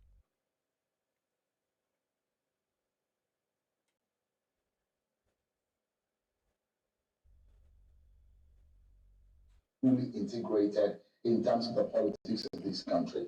Whether or not an Igbo man can become president of Nigeria, do you think that we have moved away from the Civil War syndrome and we have totally healed such that an Igbo man like Peter Obi from Anambra State, an Onitsha man, would one day become Nigeria's president? That is the beginning of that is the foundation of the healing. And that is where. So Peter Obi says that's the foundation of the healing. I beg to disagree. You can't be looking for foundation in 2026. Oh. Let's finish it, please. You start to build movements back in Nigeria. And one would be that is the beginning. So a P2P presidency will commence the healing and the unity that is required to stabilize and build a better future. As I said, a new Nigeria is possible. How do we? Because everybody will be good. How do we deal with the Kaduna Istanbul coup? Because that seems to have been a major wound that a lot of Nigerians don't think that they can trust an Igbo man to become president. At a particular point in time, know that you cannot be trapped in the process of yesterday. This is nonsense. Nonsense. You want to talk about what happened in between 67 and 1970, and you're talking about the fact that in 2026 you begin to lay the foundation for the healing. Then they mention what happened with the coup. Then you say you should not go back to yesterday. So why are we going back to yesterday to go and look for healing? I don't know if you get what I'm saying. It's difficult for me to listen to everything this man is saying because he just talks sometimes like, who do people think they are talking to? When you want to use your past as a crutch or as leverage to get something, we can go back to the past. When you have a mirror in front of you showing you responsibility for what happened in the past, let us continue from where we are. Let's forget about the past. What kind of double standard is this? Mambo, we're going somewhere. Particular point in time, know that you cannot be trapped in the process of yesterday. Those who are trapped in the process of yesterday must live the future. There must be a time to know that we are the same. We must come together. Yes, we have a history, but we must not be trapped in it. We must not deprive us tomorrow Those who are trapped in the process of yesterday today will miss tomorrow. I want to drive this country to tomorrow. I want a child of Nigeria to be able to grow up in Nigeria, go to school, live his life without thinking about his life, without thinking about yesterday, without thinking about his religion. But as a Nigerian, I'm proud of it. And we're going to do that. That is exactly what I'm offering people. I will never divide Nigeria. I will unite Nigeria. I will show love to every part of Nigeria and make sure things are done differently because I'm going to involve everybody. This is a joke. It's a joke because we can apply that same logic to the first question. Do you think an Igbo presidency will heal Igbo people, or do you think that we need a bit of a presidency in order to have Igbos, feel included? You can say something like, "Oh, let's forget about the past. Let's just move forward. It's not about what happened in the past. We're supposed to actually, understand the fact that we are all one." Like he's saying for the second question, we are all one. We're able to build a great and strong nation. Let's forget about the past. We've already dealt with those things. He didn't say that. He said a Peter Obi presidency will be the foundation for the healing. In other words, after 56 years, we just want to set the foundation. That's what he's saying. And then he was questioned about the Nzogu-led coup. Again, I don't like when we use the word Nzogu-led. Thank you so much, Omotola, for the gift. Thank you so much. When we say something like Nzogu-led coup, I don't like that. One of these days, by the way, I was able to get my hand on the book I've been looking for a long time. And when I read it, I've not finished, I just got it a few days ago. It's called some of the things I've been thinking, I've been saying, were the exact same things that someone like Uncle Bola also said. When it comes to this coup thing, you can't just say Nzogu led a coup. Because when you do that, there's a reason people are using you're using the name Nzogu. For the rest of the country, it's because it was the one they heard, it was the voice they heard. For certain people, it's because it's from a minority group and it's not from the main guys. The people that plan the coup, not be the main people that they mentioned now. Now the Nzogu person will do the one for the north. But there was action in Ibadan, there was action in Lagos, and there was action in Kaduna. Somebody planned everything. And one of the planners, we're going to read something from him today. And what he said to somebody that was eventually published in a book that was written by Moffat. We're going to get into that much later. The point I'm trying to make is that once they say, "Oh, about the coup, look at what happened during the coup," do you think people will be able to trust you? You say, let them move on. Let us move on from the past. Oh, the suffering of the war.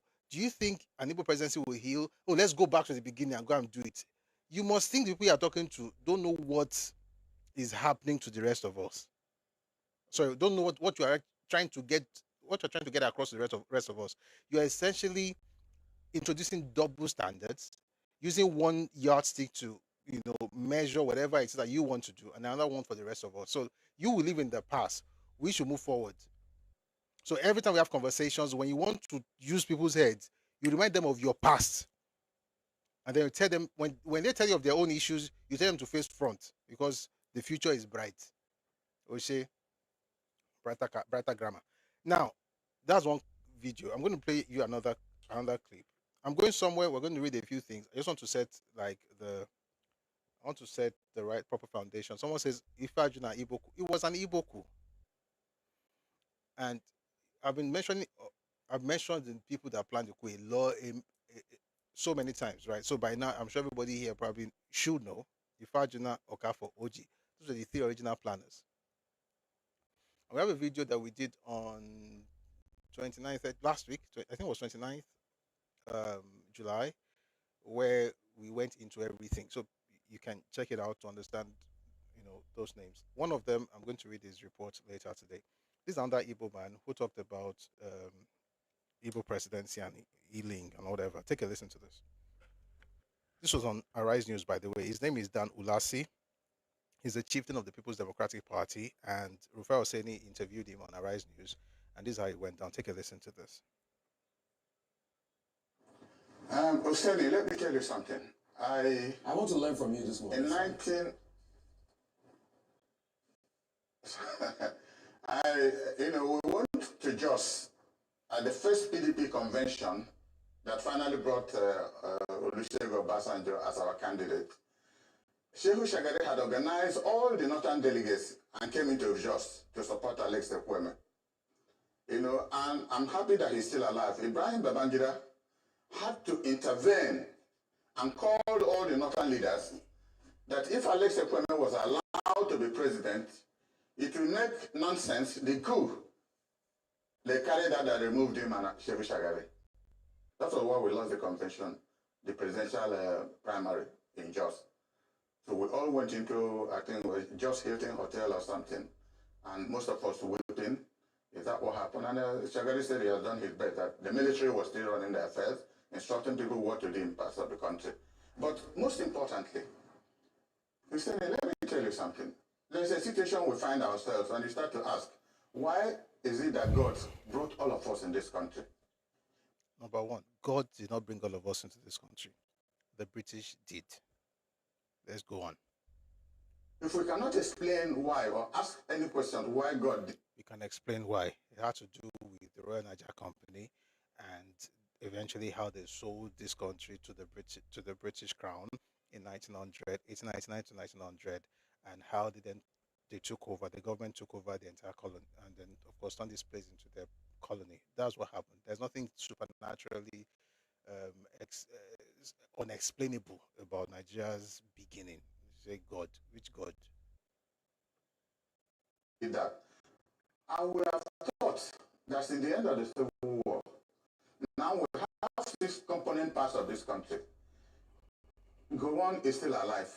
Can the governors or the president, if they are sincere to themselves, if we are not shred of investigative hypnosis, this is what I think is going on. Can the 6 component zones in this country sit down, analyze properly, say what their different interests are, and then bring them to a common point where every group will try to harmonize for the better interests of this country? I still remember the Oputa Commission. There was nothing that needs to be said that was not said in the Oputa Commission up to today. No government has dared to take up any side of what he said for the betterment of this country. So it is difficult for me to begin to imagine whether we are really sincere as a people that we need one Nigeria. When the war ended, General Gowon said, no victor, no vanquished. But I don't know whether the meaning of that English, whether it still applies. Because the Southeast, principally in this country, whether anybody likes it or not, we are, neglected, we are not taken in as, people of one country because we fought a civil war. But statements like this from the Plateau governor also tells you there are people who have varying views. We didn't start the war. I don't know how old you were by the time the crisis started in the north. Did that singular coup happen because the 3 regions were moving slightly apart? And the time I met with late Major General Hassan Usman Katsina, when he was Deputy Chief of Staff to General Way, he told me that they all supported the coup. They all supported the coup. The only thing that what happened was that after the coup, some elements in Kaduna, after Ahmadu Bello was killed, somebody else was killed in the west, and Emma Yakpara was not killed in the east. And I said, Emma Yakpara couldn't have been killed in the east because the head of state was visiting the east. You know what? I'm going to have a session tomorrow to discuss some of the things that Olas is saying here. They have excuses for everything that has to do with the Southeast. Emma Aquara was not killed because of Macarius. I promise you, I'm going to read you something from the British archives about what they said they should have done to Emma Aquara. I'll read it tomorrow. These people just lie. You can be an elder and just why do people lie? They have the alibis, conjectures, coincidences for Ibos that should have been killed. But he said Sadana was killed in North, another one was killed, another one. That's Ladoke Akintola, that's SLE. Another one was killed. and you want people to be talking about your own tomorrow. I promise we'll talk about that tomorrow, because tomorrow we're going to read other stuff. But here's what we're discussing. From everything you've listened to, would an Igbo presidency help heal? And is what's his name? Peter Obi, is it correct? I'll tell you why I think it's not correct. Number one, contrary to what you may have been told, 9 years after the war, Igbos had a vice president. They could have had a president. Okay, I've shared this several times. We had Azikiwe wanted to be president, and he ran on NPP. There was, and his on NPN had Shehu Shagari, and his deputy was Ekweme, and then UPN had Papa Awo, and his deputy was Philip Umiadi. Each of the three main parties that were contesting at the time had an Igbo presidential or vice presidential candidate. This was 8 years after the war, and in 79, 9 years after the war, Igbos produced a vice president in Nigeria. Now, that doesn't usually happen in many countries in this world after a civil war. Here's the thing. I don't see Igbo people even acknowledge that meant anything to them. And if in other words, you don't, there's no gratitude, there's no appreciation. What you do is just to gaslight people and say, we want this, we want more. It's not about what you want. It's about your inability to move past whatever it is that is making you complain. And what is making you complain is not the war, which is the exact premise of what I want to discuss today. The reason people complain from the South is I recognize what happened during the war. It's a terrible thing. People suffered, people died, there's trauma, there's PTSD, there's all of those things. But that's not why people say what they say. The war is not responsible for this clamor. There's something deeper going on, and Nigerians need to understand that. It started long before. There's a record of at least 20 years before the war itself of people just clamoring and, asking for things more and more in order to feel included. We're going to get into that. However, before I do that, I want to play you something from Ali Modu Sheriff, former governor of Borno State, and what is said about an Igbo president, about a Peter Obi presidency, and the fear that some people in the north have. And the funny thing is, if people have that kind of fear, and you say you want to become president, should you not find a way to allay their fears rather than try to gaslight them into saying that they must vote for you to not give you the foundation for healing? Take a listen very quickly to Senator Ali Modu Sheriff. Take a listen, please.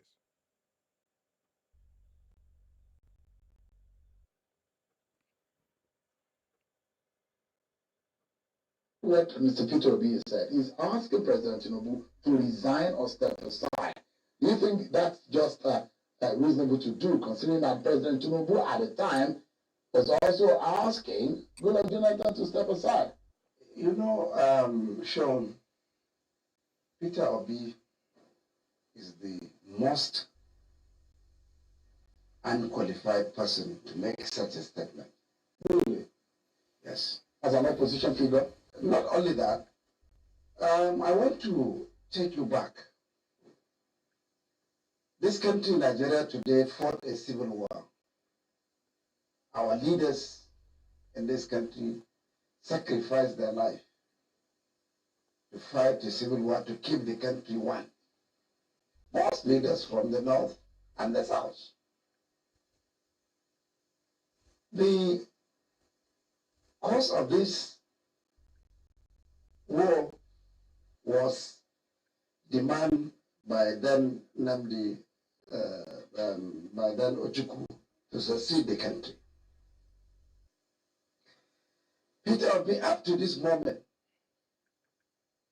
he is pursuing division of Nigeria. How? How? Because, because what evidence do you have? He believes in Biafra. He never condemned Biafra. He never condemned IPOD. Is Biafra a bad thing? Biafra is secession. Our country leaders fought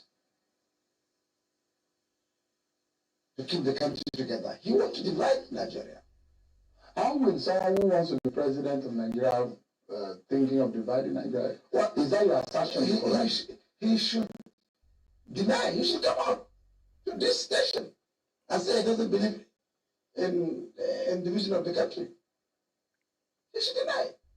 I am confronting, telling him this is what he stood for. And Nigeria in 2026, today, we have gone past that long time ago. Because our leaders today, Nigerian leaders, a lot of them are having bullet wounds in their body. People like Obasanjo, General Yakubu Gawan, T.Y. Danjuma, late General Shua, late General Abacha, all of them have a bullet wound in their body in order for Nigeria to be together. Anybody aspiring to lead Nigeria must be someone who stands for Nigeria, not for any section. So because Peter Obi is an opposition to Bola Tinubu, no. There are a lot of people that are in opposition to Bola Tinubu. A lot of people are wanted to be president. I never accused them of such. But he never condemned. So up to today, in Eastern Nigeria, those that wanted to divide the country are calling for sit-up. I think he meant sit at home. Now, I don't have to explain to anyone here that Peter Obi has consistently spoken up for IPOP. Now, does that mean he's IPOP? I mean, your guess is as good as mine. I'm not here to speak on his behalf, and I'm not even here to condemn him. Whatever he wants to do, he should do. However, when people have this kind of concerns, you can't gaslight them by telling them that they should just vote for you and heal Nigeria, when they know that you have a soft spot for terrorists. You even said that Nigeria should not have called them terrorists. I'll see if I can find you that video where Peter was literally speaking on behalf of these people. The point I think I'm trying to get across to you here is this. Whether you agree with the North or not, you don't have to agree with them. And of course, I mean, they're not always right. They're humans after all. One of the things you cannot wish away is the fact that there are people who have legitimate concerns. Peter was in Washington the other day, telling the people there, Washington D.C. in the U.S., saying that they should not have arrested Nnamdi Kanu. He was saying the people. Where's that video? I want to find it. Give me a second. So you can hear it. And if not, whenever I put out this video, we're going to include it there. When he said, they are not okay. I found it. Take a listen. Do you agree with the manner in which the federal government handled the case of the agitations in Abia State with the IPOP? Well, it's not like I said. The only thing I disagree with is naming them terrorists. You don't think they are? No, they're not. Their prescription is definitely no. Those who took decision maybe had information I don't have. Agents, of course, were done by governors of the Southeast. They are the elected leaders of the place. The elected leaders of the place. I live in knowledge. And I can tell you they're not terrorists. Their people are passed on the road and everything every day. In fact, I can tell you they're civil. Because I meet them and I live with them. And I usually see people gathering and all that. And not one day did I feel a sense of threat or molestation or anything from them, even when they gather. For me. As the person wants to be Nigeria's president, they are not really terrorists. You disagree with the government calling them that. So if people say that there's a possibility that once you have the opportunity, you're going to break up the country, maybe they are wrong. But the point is, are you even doing anything to disabuse their minds when you're literally speaking up for IPOP? Which is why I tell obedience, particularly the Yoruba ones. Whenever you are in a group where you cannot criticize a particular group, listen, I'm a Christian. I just said what I don't like about what certain Christians are doing without disrespecting that group. But you can't even say you don't agree. You are in a cult, and your head is what they are going to use to fagma. They use your head to break coconut on the king gem and don't have fagma koni jembe. They don't criticize IPOP. If you're an obedient, even if you're Yoruba, you can't criticize IPOP. You can't say anything against anything from the southeast because your Lord and Savior doesn't see them as terrorists or whatever. How does that fit into the entire conversation? Because there is this there's this concern among certain people about what Biafra could, I mean, what could happen. People are drawing maps every day and using the word Biafra, Biafra, Biafra. What does it really mean? Giving you 40 states, including Edo State, for God's sake, Kogi, Benue, cutting nonsense, Cross River. I saw one video. Some people have been sending me video of a particular one. That one is a nuisance. The guy is a proper. Let me not say what I want to say. He needs help. Who was talking about you? People, Igbo people are the owners of Ife. Now I saw a video just did right now. It said that Ibos who are indigenous to Sokoto, I saw Zamfara. He talked about Ibos who are indigenous to Zamfara state. If you're sending me his video, please, okay, don't stop, Sha. Just to tell you, the reason I don't talk about him is because we can't be platforming madness. So you have people drawing these kind of rubbish maps, and you have folks amongst them who are not criticizing them, who then want to lead the entire country, and then tell you that you have to do that in order to give them healing. How does that make sense? And who do you think will give you healing when they can't even trust you, whatever it is that you're calling healing? And also, how come your own healing is dependent on what somebody does who is not you? In other words, your healing is dependent on an external action, not whatever it is that you're working on yourself. Healing is internal. If you are going through personal issues, let's say somebody hurt you, somebody said something terrible, or did something wrong to you, of course, human relationships can be like that. If you're looking for healing after apologies, you will never be healed. Even if that person apologizes to you, you will still not be healed because your healing is dependent on him. If he does anything else, maybe sometime later, just does something that you don't like, you remember the hurt because you never healed. It has to be internal. Whatever they're bringing from outside should so that you heal from inside. Emotional hurts can be like that. And that does not mean that people should not apologize for what they've done wrong. It means that you who is hurt or you who are hurt should not depend on the apology in order to be healed. If you're waiting for that, you will not be healed. And I can assure you, it's going to be very difficult for the Southeast to heal. Why? Now we get to the topic, Gaga. Give me a second. Let's switch this audio source. We're about to really get into our conversation. Just give me a second so that this device does not go off on us. I'll be with you in a bit.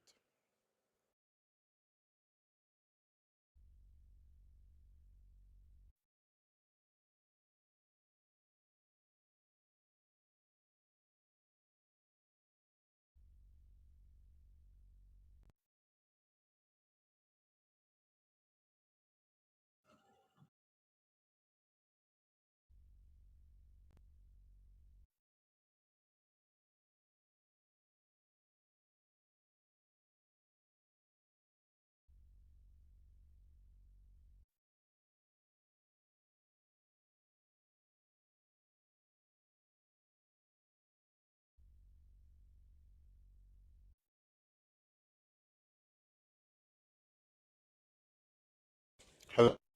Can you hear me?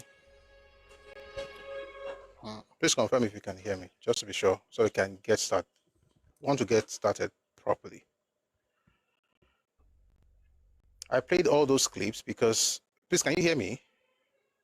Okay, thank you. Thank you, Moskola. Thank you, Storm Okoro. Thank you, Bojinoju. Mr. Ebenezer Obey. The real one, I be the other one.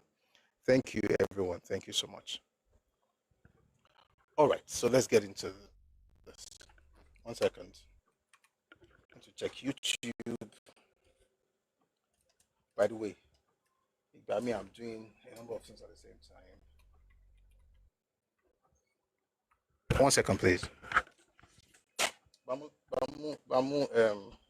Keyboard here.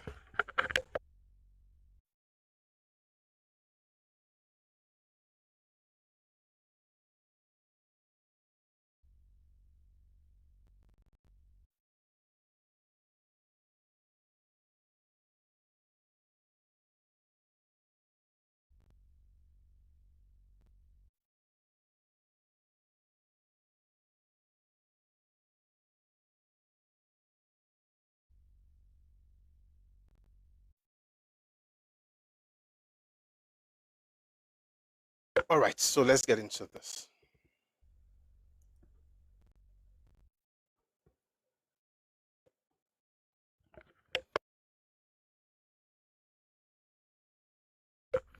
So let's get started.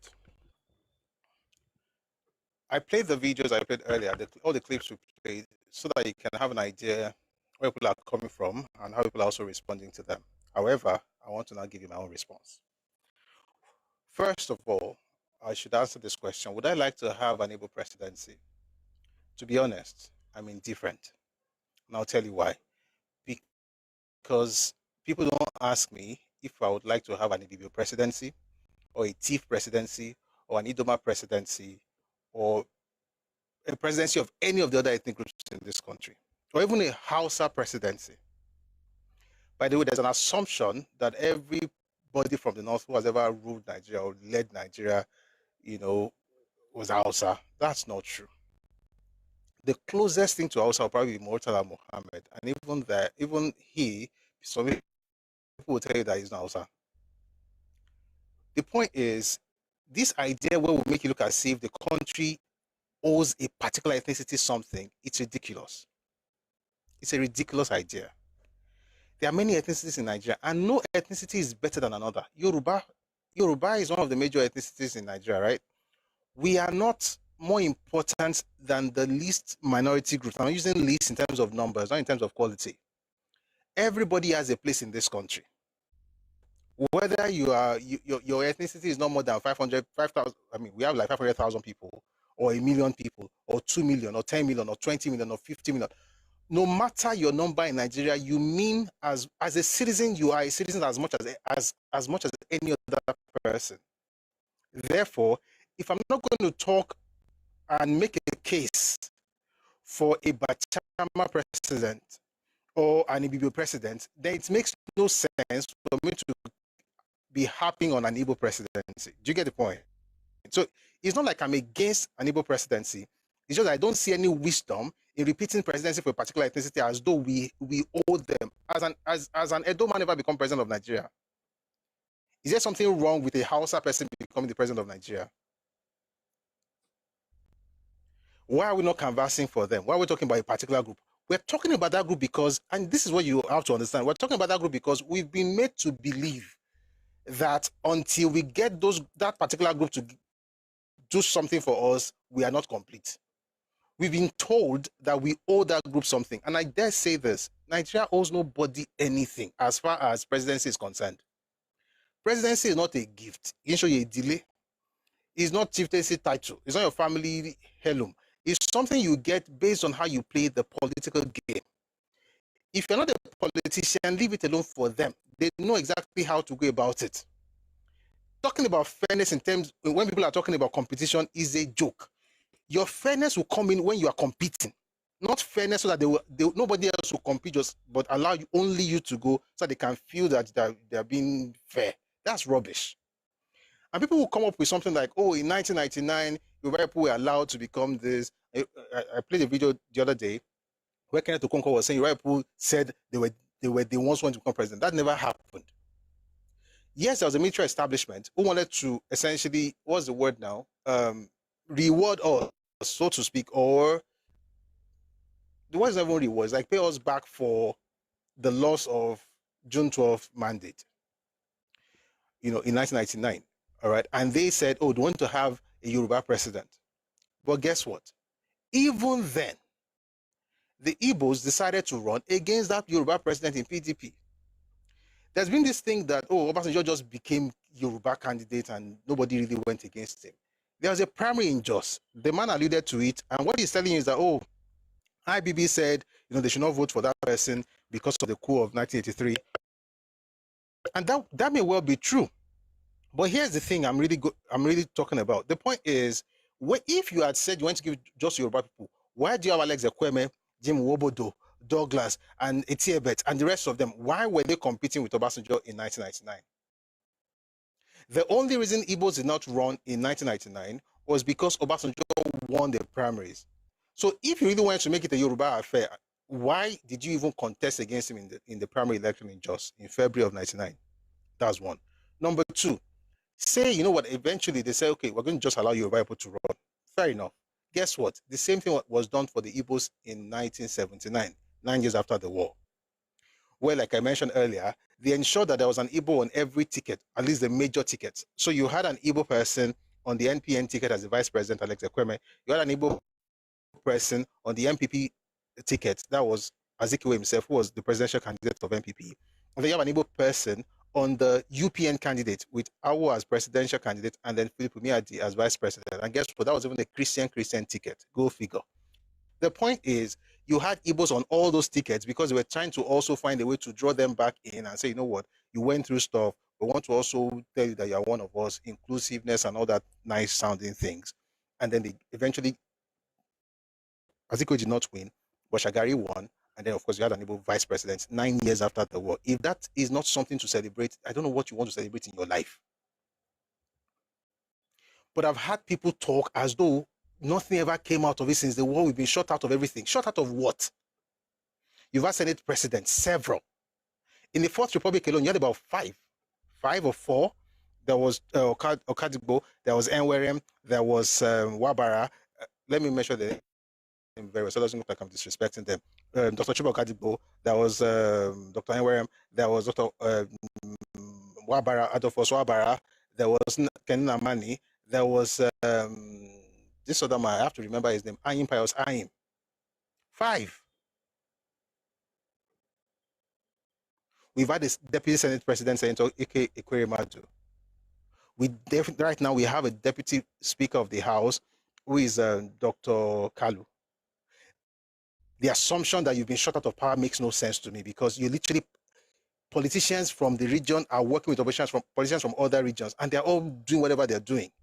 By the way, this assumption that if you did something, you're going to bring everybody together, then they will be healed is a joke. I said it several times. If you cannot heal without something coming from outside, you will not heal.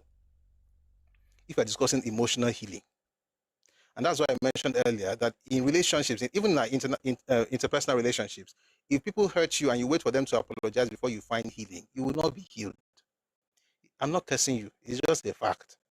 Because that person will make mistakes tomorrow. And then you say, you remember when you did something like this 10 years ago, you have not healed.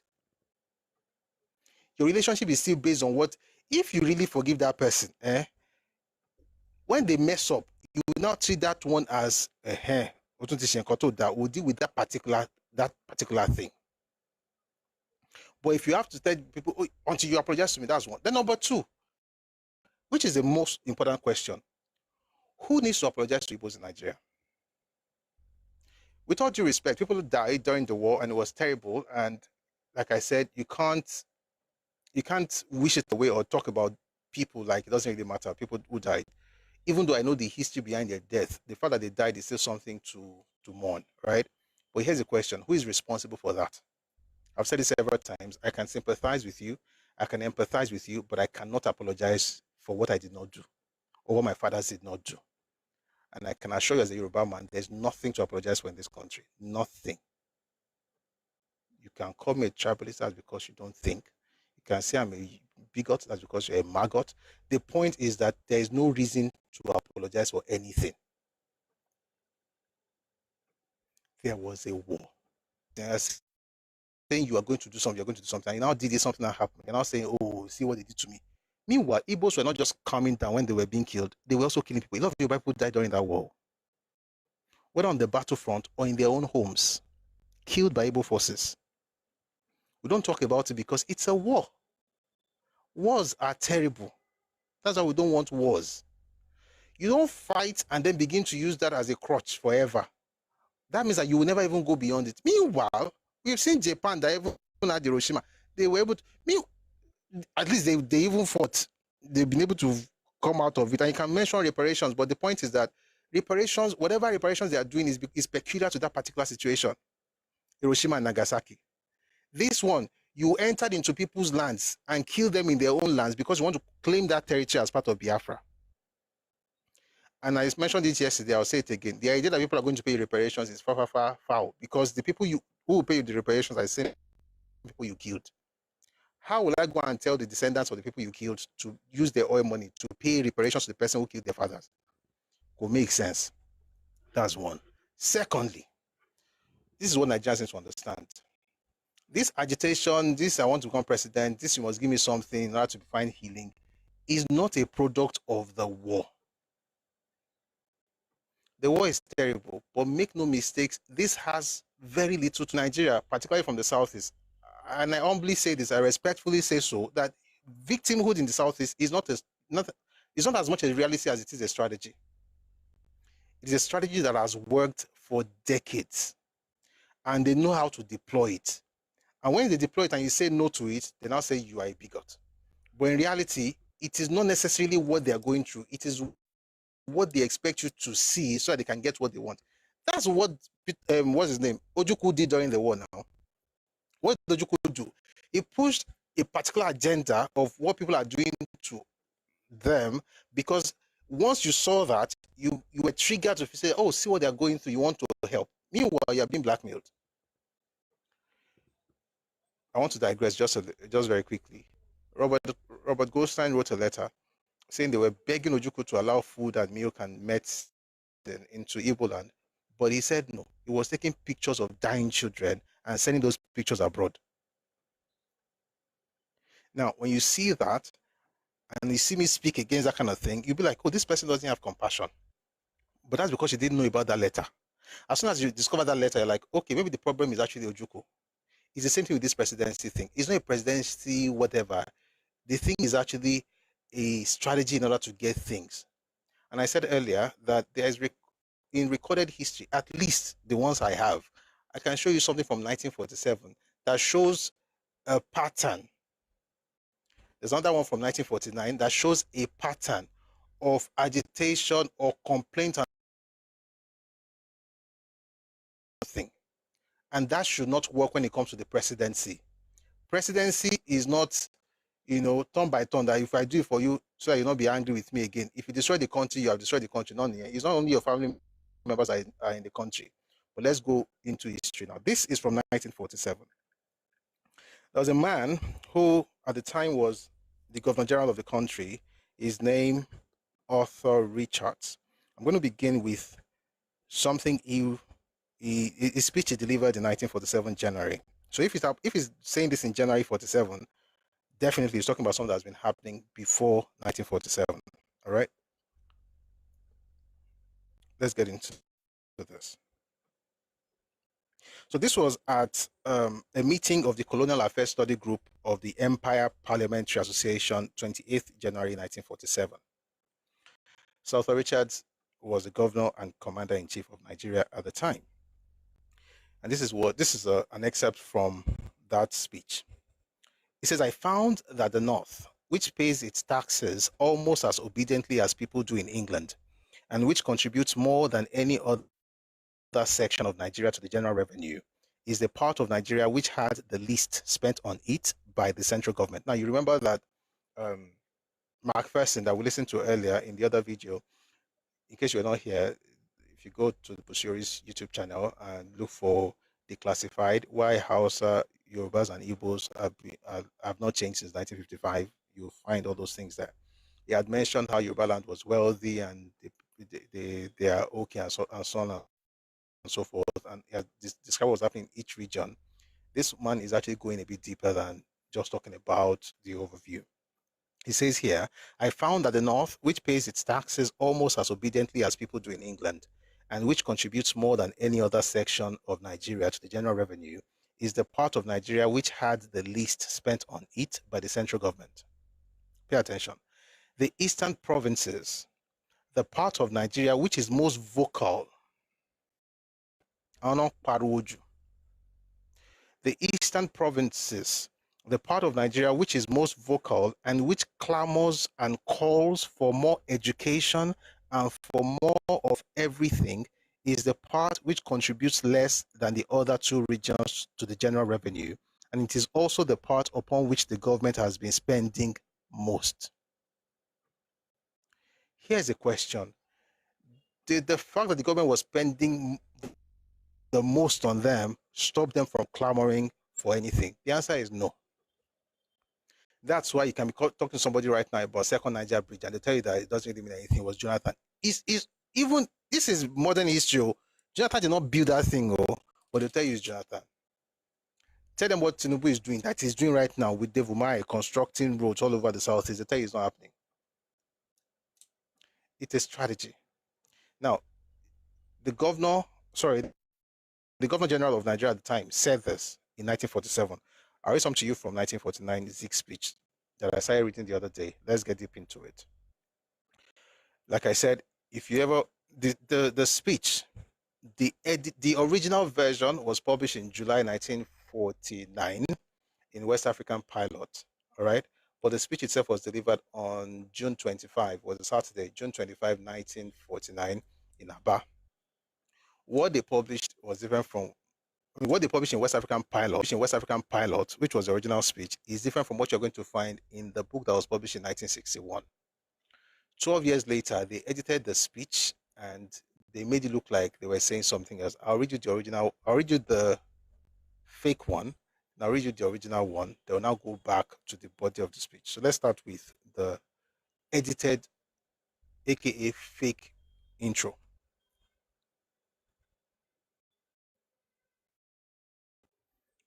It says, it would appear, I'm not going to start from the beginning because of time, but this is what they wrote there. It would appear that God has specially created please pay attention to the words. Zeke was an orator, was a writer. He was very, very intentional with his words. That's something you can't take away from him. Read his books. He has a way of saying things. Whether it's true or not, that's another question that you can discuss. But this is how he writes. I mean, this is the edited version. It would appear that God has specially created the Igbo people to suffer persecution. When was this? 1949. To suffer persecution and be victimized because of their resolute will to live. Since suffering is the label of our tribe, we can afford to be sacrificed for the ultimate redemption of the children of Africa. That was not the original speech. But guess what? Why? The question is this. I'm not going to answer it, at least not yet. Why did they choose to use victimhood as a label of their race? A direct contradiction to the exact speech that was made 12 years prior. Let me read to you what they actually said originally. The reason, let me just quickly tell you, the reason he's using victimhood right now is because the body of the letter, the body of the speech was about victimhood. The beginning was about superiority. And that's why I say if there's any legacy that Zeke left for his people, is the amazing ability to combine two contradictory thoughts and still be somewhat sane. They are superior to all of us, but they're the victim of everyone else. How can you be superior to everybody, but you're the victim of everybody? Anyway, let me read to you the original statement. This was what he published in the West African Pilot. It says, it would appear that the God of Africa, by the way, he gave this speech during Igbo Federal Union Congress in Aba. It should appear that the God of Africa has specially created the Igbo nation to lead the children of Africa from the bondage of the ages. The martial prowess of the Igbo nation at all stages of human history has enabled them not only to conquer others, but also to adapt themselves to the role of preserver. So this was in 49. At this point, he's talking about the fact that, first of all, God has specially made them to lead the rest of us. Now, again, if you go and read his works from 1934, the Renaissance Africa, where he was talking about one Africa, that's why I don't believe in all this nonsense, New Nigeria is possible. Zeke used to shout New Africa was possible at the time. It doesn't mean anything. Zeke will tell you New Africa, but in reality, he was pushing for an Igbo hegemony. Here he says God has specially created them to lead the rest of us. Now, after giving us that, after giving his people that fantastic opening that God has specially created them to lead us, again, you see that from it's a Nazi ideology. Just to be clear, and I think I've said it here before. There are three things that Zeke got, I think intentionally, must be intentionally, because there's no other way to explain it, that he did, interestingly, this is the funny thing, interestingly, and I know I'm digressing, I'll be back to the topic. Interestingly, Zeke also accused Ojukwu of doing what I'm about to say Zeke did. But I don't want to change topic and open that book. Zeke also accused Ojukwu of doing exactly this thing, that it was a combination of Lenin and Hitler and so on and so forth. But here's the point. Ehrenvolk is about superiority of the race, which is where you get the idea of Aryan race from Germany and the Nazi. Now, the same way they talk about Ehrenvolk being better than everybody, and then talk about Lebensraum living spaces, being able to expand into other people's territories, is the same way Igbo people think. And that's also some of the things that Zeke was also championing. The idea of we are better than everybody, God has specially created us to rule and lead the rest of the continent. Meanwhile, you're telling the rest of the continent that we are all one Africa. A new Africa is possible. No ethnicity, no Yoruba. You wrote it down. No Yoruba. You know what? Somewhere in my mind, I feel that somebody is probably wondering if that is true. So let's just quickly read it. I'm on topic, but we're just going to when we can, just so that we can be on the same page. Very quickly, the book is called Renaissance Africa. It was published in 1934. This is what he said. It says here, let the Renaissance Africa take upon himself the burden of looking at his fellow African as a man. Nothing more, nothing less. Tribal appellations cause tribal idiosyncrasies. Have you heard something similar from Peter Obi today? Everybody can be Nigerian without doesn't matter your tribe. That thing is nonsense. Oh. It sounds good. It's unity. It's rubbish. Oh.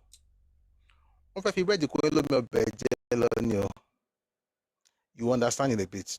Pay attention, please. Zeke is saying, let the Renaissance African take upon himself the burden of looking at his fellow African as a man. Nothing more, nothing less. Tribal appellations cause tribal idiosyncrasies. These lead ultimately to vanity and superciliousness and disharmony. A regenerated social order must come. Fanti or Ga, Temne or Mende, Yoruba or Igbo, Bantu or Tuareg, Bubi or Hausa, Jollof or Kru, all are Africans, all are human beings. A man's a man for that. We are detribalized. African. Forget ethnicity. No tribal appellation, no tribal idiosyncrasy. Yoruba or Igbo, Kru or whatever, Hausa or Jollof, Mende or Tuareg. Remove everything. We are all African. 1949, God has specially created the Igbo nation to lead the children of Africa from the bondage of the ages. If you go and let them use on the tribalized nonsense to deceive you, you're on your own. Because when they do it for you, you will not be doubting. You will not be. You know how people gaslight you. You will not be like, wait, though, am I wrong? Am I wrong to expect this thing to be more fair than what it is, or to be fairer than this? You'll be doubting your own sanity when they show you what nepotism really means. AKA what happened in the Federal Civil Service in the 1960s. Topic for another day. Let's go back to what we're discussing. So Zeke started by saying that they were the best of all. God has specially created them. And then he went to the rest of his speeches. Sorry, the rest of his speech. Let me read part of it to you. He says here, follow me in a kaleidoscopic study of the Igbo. 4 million strong in manpower. Our agricultural resources include economic and food crops, which are the basis of modern civilization, not to mention fruit and vegetables, which flourish in the tropics. Our mineral resources include coal, lignite, lead, antimony, iron, diatomite, clay, oil, tin. Our forest products include timber of economic value, including Iroko and mahogany. Our fauna and flora are marvels of the world. Our land is blessed by waterways of world renown, including the River Niger, Imo River, Cross River. Our ports are among the best known in the continent of Africa. I don't know which port was in Ebola, but let's continue. Yet, in spite of these natural advantages, pay attention, yet in spite of these natural advantages, which illustrate without a doubt the potential wealth of the Igbo, we are among the least developed in Nigeria economically, and we are so ostracized socially that we have become extraneous in the political institutions of Nigeria. This was a man who was made the head of NCNC. At the point he's talking here, in Yoruba land, he became the leader of a group that was formed largely by Yoruba people. But we're still saying that they are so ostracized socially. They are better than everybody, but somehow, sorry, not better than everybody, they have so much going for them, but they are the least developed in Nigeria because they have been ostracized by the rest of the country. This was 1949. In 1948, just a few months before this speech, this was June, is September of 48. This same Zik was writing against the formation of Egbomo Tutua in Yoruba land, while leading Igbo Union in Yoruba land, while also leading NCNC in Yoruba land. So they're already telling you that, see everything that we have. Yes, they have ostracized us. When was this? 1949. This was not the war.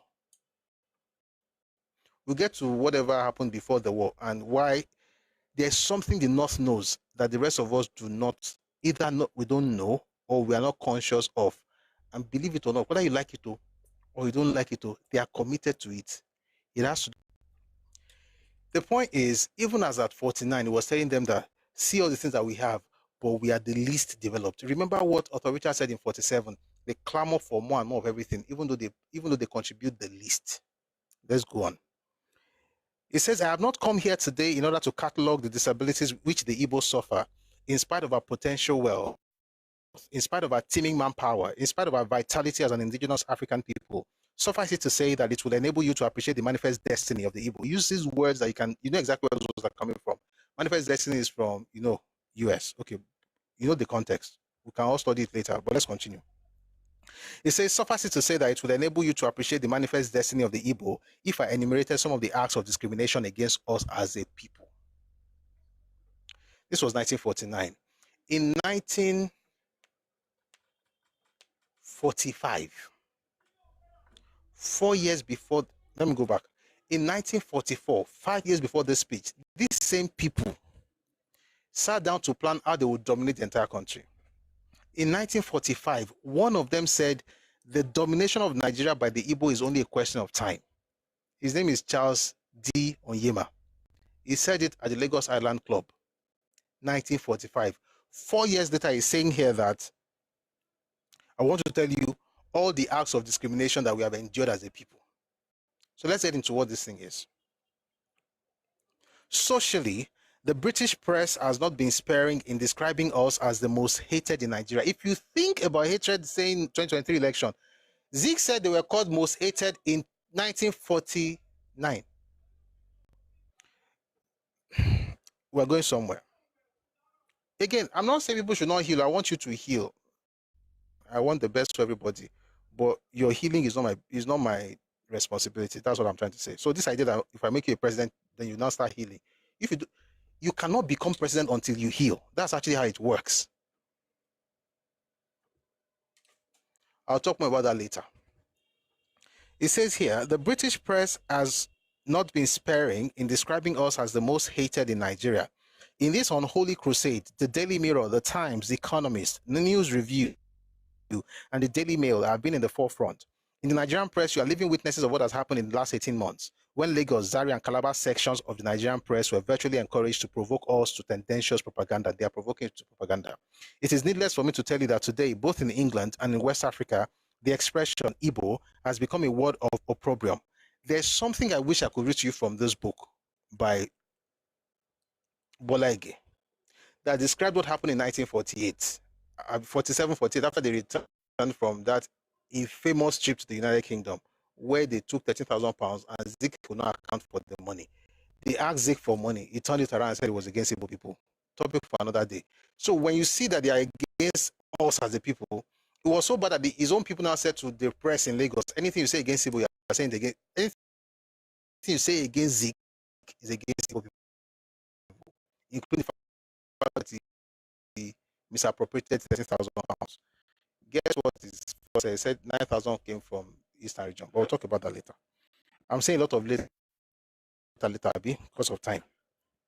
Then let's go on. It says here, politically, you have seen with your own eyes how 4 million people were disenfranchised by the British for decades because of our alleged backwardness. We have never been represented on the Executive Council, and not one Igbo has had a franchise, despite the fact that our native political institutions are essentially democratic. In fact, more democratic than any other nation in Africa, in spite of our extreme individualism. I rushed that part. Politically, you have seen with your own eyes how 4 million people were disenfranchised by the British for decades because of our alleged backwardness. The truth of the matter is that when Oyibo first came, you could only vote in 2 places, Lagos and Calabar. But if you hear this, you think that it's just exclusive to, okay, we'll just continue. We have never been represented on the Executive Council. That's because she did not win an election. Zik tried to go to the Legislative Council, not even executive. He tried to go to the Legislative Council in 1941. He lost the primary. Does that ring a bell? Okay. Where were we? Not one Igbo town has had a franchise, despite the fact that our native political institutions are essentially democratic. In fact, more democratic than any other nation in Africa, in spite of our extreme individualism. Economically, we have labored under onerous taxation measures without receiving sufficient social amenities to justify them. Hold up. The government said they contributed the least. They are saying that they've been under onerous taxation measures. They've been paying so much. It's been so hard, but they didn't receive any social amenities to justify them. We have been taxed without representation, and our contributions in taxes have been used to develop. Our contributions in taxes have been used to develop other areas. Out of proportion to the incidence of taxation in those areas. I'll read it again. It says our contributions in taxes have been used to develop other areas out of proportion to the incidence of taxation in those other areas. Let me read to you what the government said, though, so that you can put it side by side. The eastern provinces, the part of Nigeria which is most vocal and which clamors and calls for more education and for more of everything, is the part which contributes less than the other two regions to the general revenue. And it is also the part upon which the government has been spending most. Who should we believe now? I believe the government. You know why? Because we see what happened with VAT and even internally generated revenue in Nigeria today, oil revenue, everything is least in the southeast. Maybe because least and southeast rhymes. But so does yeast. So I pray they will rise with the introduction of the yeast of the word of God. Hallelujah. Oh, glory to God. Where were we? Let's talk positivity. So yeast will cause them to rise. The point, Sha, is that they were contributing the least. But Zik was telling them that they've been using their taxes to develop other people's areas. Meanwhile, it's actually other people's money that they were using for the eastern region. Does that ring a bell? Bumblebee, God forgive you. You know how people say things like, oh, they are taking our money to go and develop the north. I'm like, which money? Which money do you have that are taking from you to develop the north? This agitation is not based on reality. It's a strategy to get something out of your pocket or out of you. So you feel bad and then you feel like you are duty bound to give something to certain people. This was 49. Oh, they've taken more taxes from us than any other person, and they're using our taxes to develop other people's regions. Somebody said we develop Lagos. Yes, we develop everywhere. They use everything from our place. We go to your place, you are not bringing anything. 8% of Nigeria's GDP, that's what Southeast contributes. That was from that started from the former governor of Central Bank of Nigeria. 8%.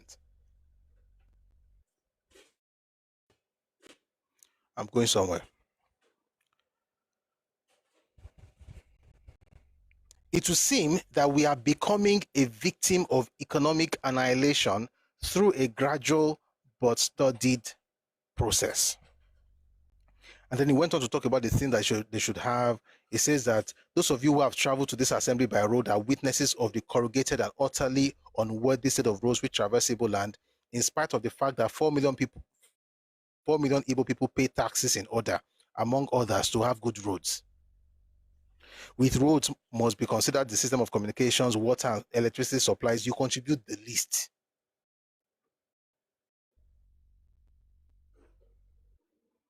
How many pipe-borne water supplies? How many have electricity undertakings? Does not the Igbo taxpayer fulfill his civic duty? Why then must he be a victim of studied official victimization? If I tell you how many times, you know what, so it doesn't look like I'm even making it up. 1 second now.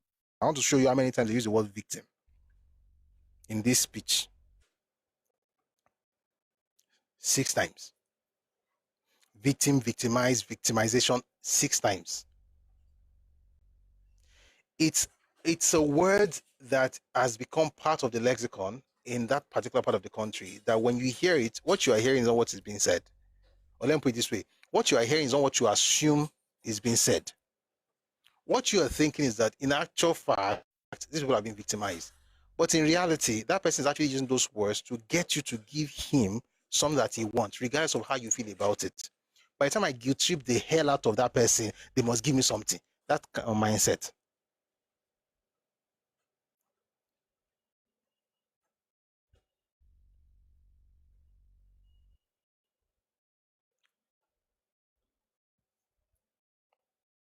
The point I'm trying to make from all this is this. Even from a 1949 speech, you see a lot of clamor. We want this, we want that. And then we're the victim. If you just give us this thing, then you now see how great we are. That's why somebody will say that until you give an Igbo man the presidency, you will not see how good Nigeria can become. I say, I did not give an Igbo man governorship in Igbo land.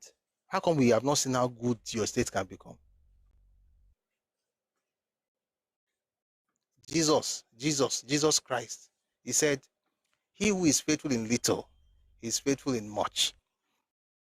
If you are not faithful in little, no matter how much they give you, you will never be faithful in anything more. They give you 10 naira to go and do business. Let's say 10 million naira. You waste the money going to parties. You now say the real business you really want to do. You know some clowns.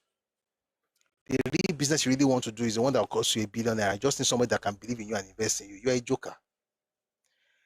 See, even if you do use 10 million naira and something happens, maybe you lose, or so maybe you, what's the word now? You know, businesses collapse, right? Something happened. At least you actually did the business. So even if you lost the money, you would have gotten some experience out of it, right? So that could help you to scale. You can remember what you should not do. You know what you should not do now that you have failed. Failure is part of the journey. But it's even from somebody that actually takes the money and is going to club, is balling. Say how much is 10 million naira? What is this money? That's how, you know, I watched the movie for something, and they said this person in that movie wanted to start, what's the word now? Wanted to start content creation, but they needed 25 million naira to invest in content creation. That person will never start. You don't have a phone. You don't have a phone. Like I also give you a phone and use your earpiece. You're looking for lights, camera, action. You never start. I mean, you don't know how many lights are in this place right now. This place is, I'm surrounded and by devices, but that's not how it started. The person tells you that they need to have 25 million to do content creation. So, who told you that you even work out? The point I'm trying to make is that if you're not faithful with 10 million naira and you're not asking for 10 billion naira, you are a joker. If you're not faithful with your state, which is not up to some local governments in some parts of the country, e.g. Niger State. If you're not faithful with that, you now want to become the president of Nigeria to come and prove faithfulness. Are we joking?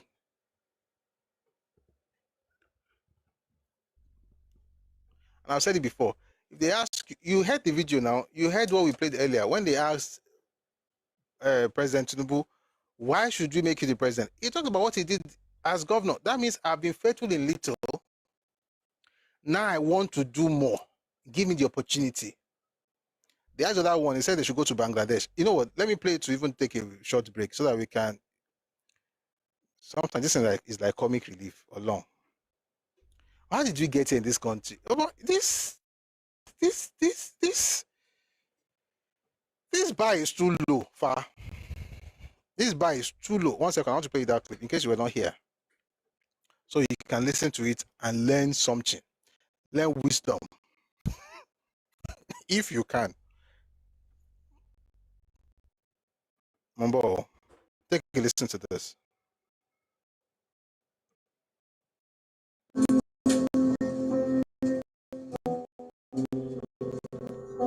What are you going to do different? Why should I just be voting for it? Because I'm different. I am Bola Ahmed Tinubu. To be a country on its own. I've led an administration that is so prudent. From 600 million internally generated revenue to 5 billion a month. That's a record. Nobody else can brag about that. I've drifted and tamed the Atlantic Ocean surge in Nigeria will have perished many people in Lagos. The infrastructural renewal of Lagos is excellent. I've continuity in Lagos. Buhari has done his best. I can't run away from him being my friend, my leader. Why you should be voted for as president of this country and not your opponent. And I'm going to start with you, Mr. Peter. Mine is again talk about the issues we're talking this night, because that is the issue of foundation of our country. First is to secure, unite the country. Our country has not failed in the past, call it, several years. And you can use other countries to show how this use a country to show you how badly was done in a matter of past few years. And that country is Bangladesh. In 2010, Nigeria had a per capita of $2,280. Bangladesh was $781. Why should we vote for you? What's it concern Bangladesh? Bangladesh. Those people, they don't suffer for this amount. Bangladesh. You want people to vote for this place because they are shouting, we need an able presidency. We don't need an able presidency. I'll say it again. I've said it before. I'll say it one more time. Nigeria does not owe any ethnicity presidency, including my own. Anything you want to say happened to you in the past has been paid for. For what's it called now? The Southeast, they got vice president in 79. Before then, they got the place rebuilt. I've said it several times. One day we need to have this conversation. Everywhere in the world, when you do the kind of thing that Ojukwu did, now you go pay. You know, ba? Now you go pay. Germany lost the war. Germany paid reparations. Have you thought about it before? We should have a session on what happened to Germany after the Second World War. Germany paid reparations. Nigeria was giving £20 to people in this country, and they're still telling you that you owe them something. By the way, £20 was for people who could not account. So people who brought their worthless Biafran pounds, they got £20 each. Those who had proof of savings in Nigerian banks got all their monies back. Just saying. So it's not like they gave everybody £20, and that was it. They gave people their monies back when they brought proof. And I played videos here and I've read things here about to prove that, because it's not something that if you watch our videos, you see it there. If you look for a relevant one, look for £20 on Busuyo's YouTube channel, you see some clips. Government did that. We paid this, we rebuilt this. 12 million naira to build University of Nigeria and Nsukka. They took 3.5 million pounds into African Continental Bank. That's Azikwe's bank.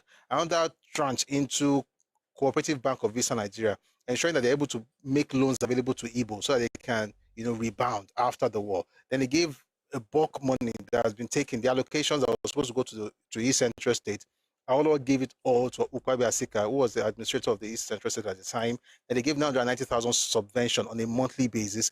All these things matter, doesn't matter to anybody from the Southeast. As long as, you have not given me what I really want. So all these things just to blackmail you into stuff. No matter what you do, people will still complain.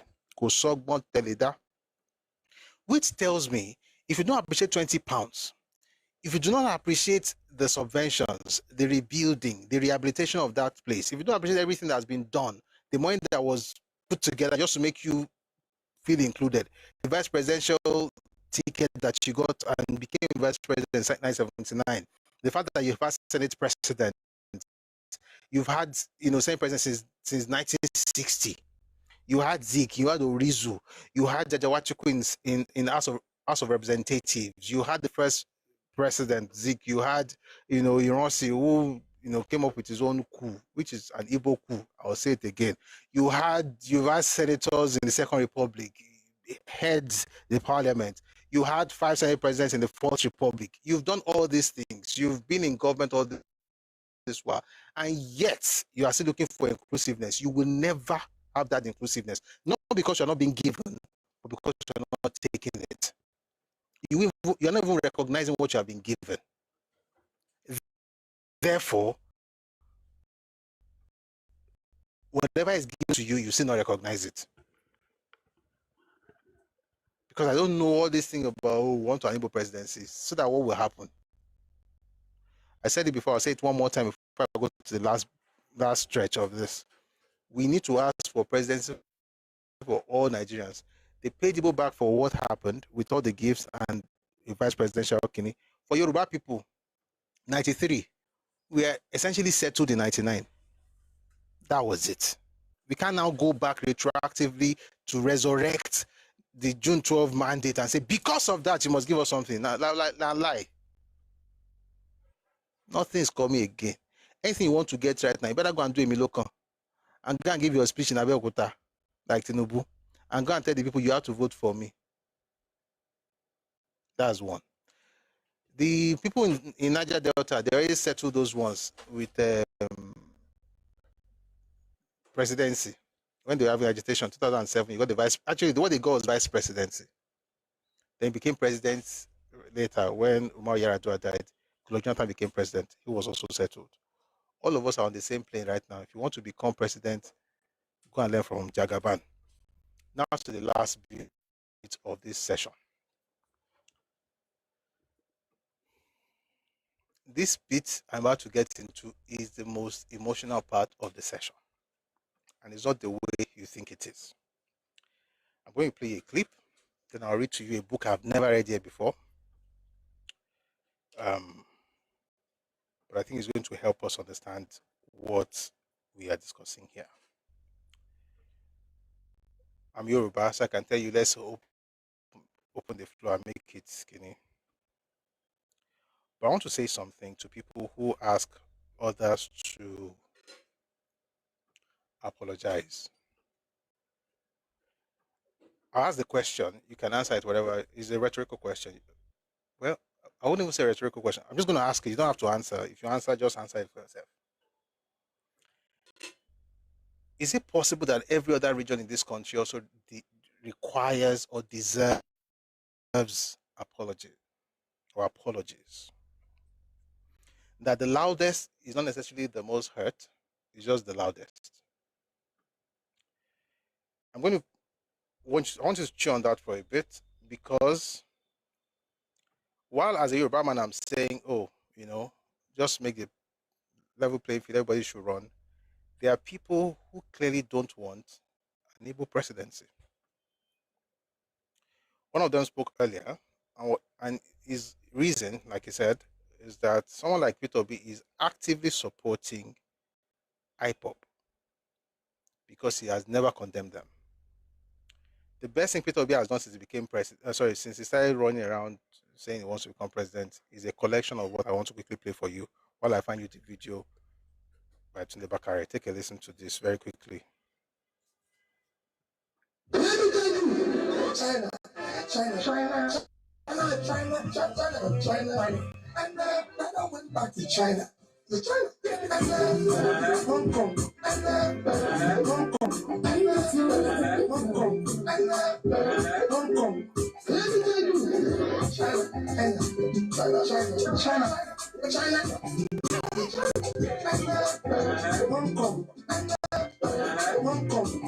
Bangladesh.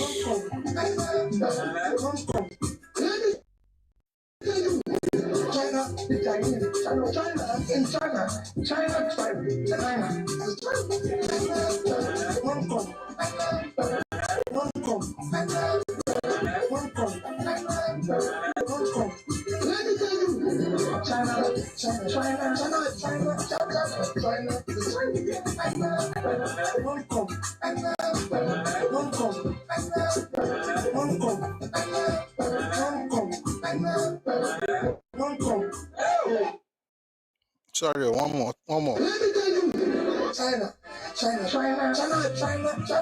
China. And then I went back to China. The China, Hong Kong, Hong Kong, Hong Kong, Hong Kong.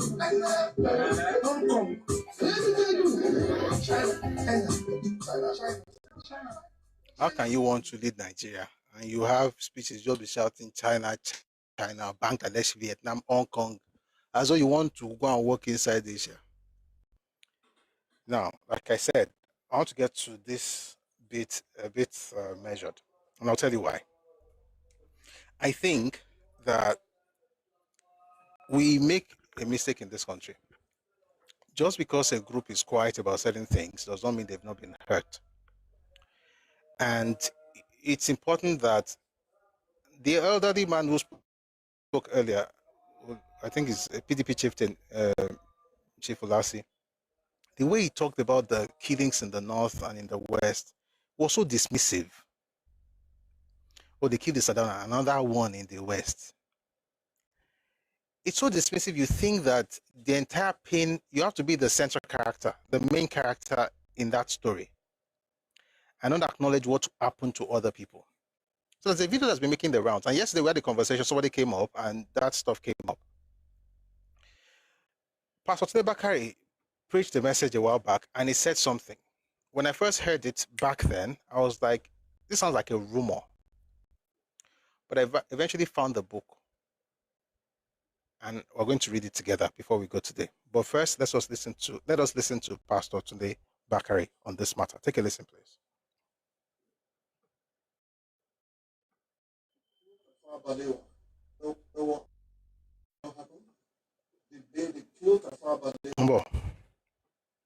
Tell you why Ibos cannot rule Nigeria. Tell you why Ibos cannot rule Nigeria. He says he will tell you why Ibos cannot rule Nigeria. And he says, you know what happened? You know what happened? The day they killed Tafawa Balewa, they removed his turban, they poured wine on his head, forced him to drink, and shot him. And while he was being killed, he said, none of your tribe will ever rule Nigeria. It's not a new thing I'm saying.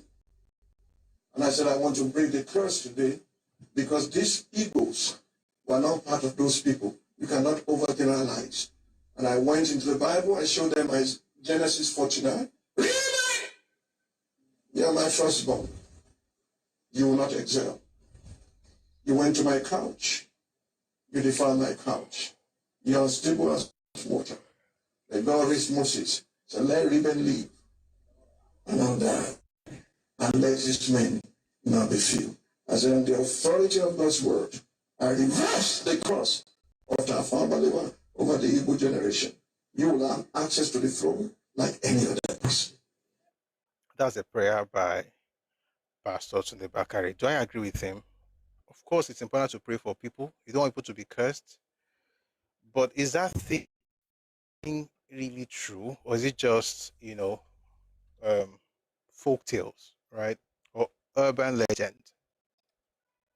I want to read something to you from a book, a very important book. This is from the Northern perspective, by the way. I've not read this one before, but I'll read it today.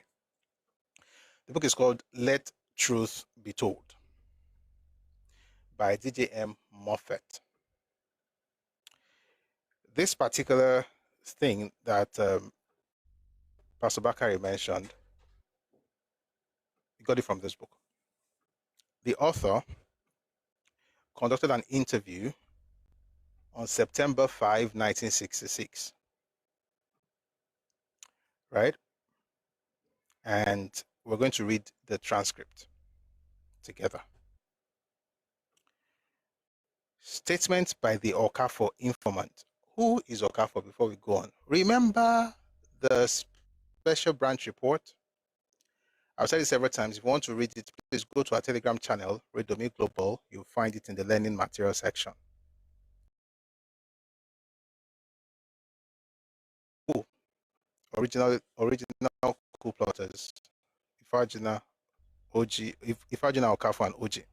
Two were majors. OG was the captain. And of course, they brought in the others, Chukwuka, Nuforo, Nzogu, and Ademuega. That Okafor is one we want to read about now. is the one that Demega mentioned in his book that went and came back with nothing and said he had lost his men or his post. Again, just talking rubbish, because again, he, according to Bule, were in cahoots with Ironsi, himself and Oji. But let's read this particular interview. Again, it was conducted September 5, 1966. So let's go. Statement by the Okafor informant. Account of a version of the planning and execution of the coup d'etat reputed to have been given to the informant by Major D. Okafor, a principal plotter.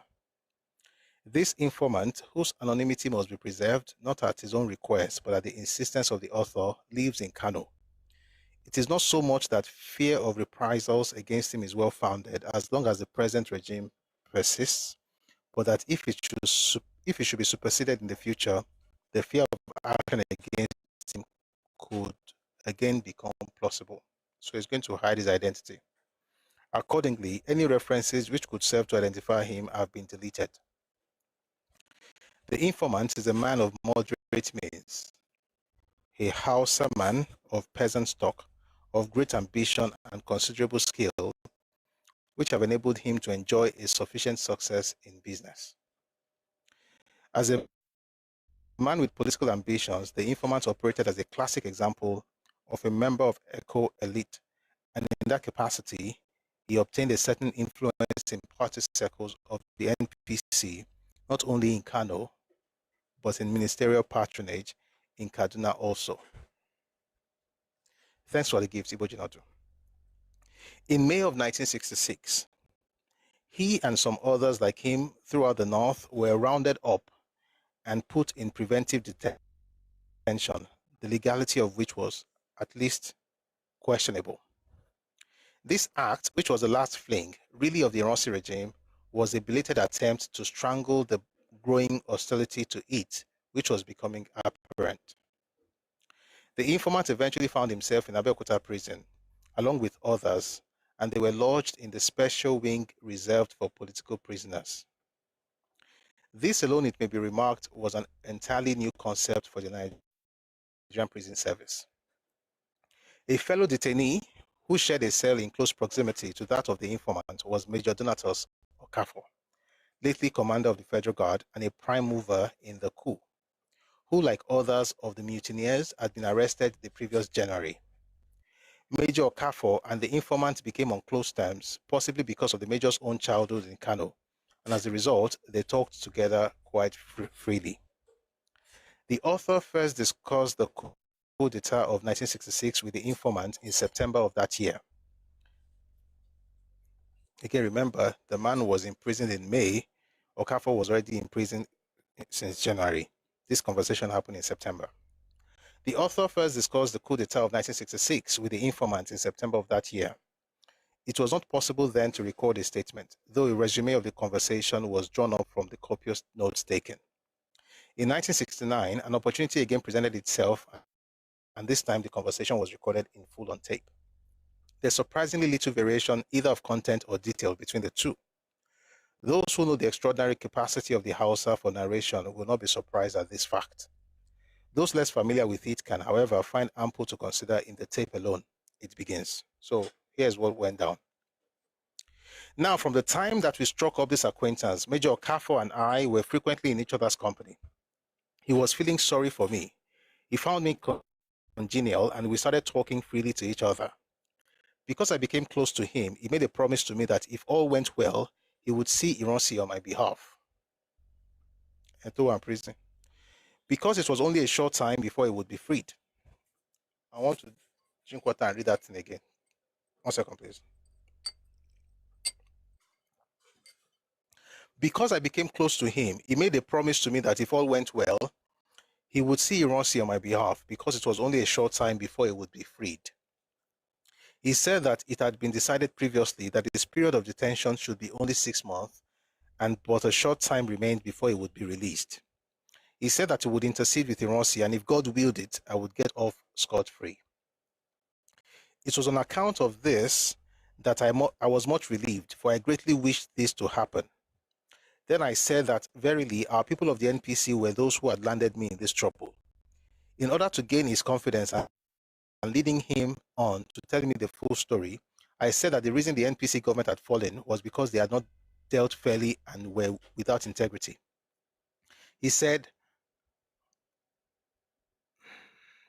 I'll explain later.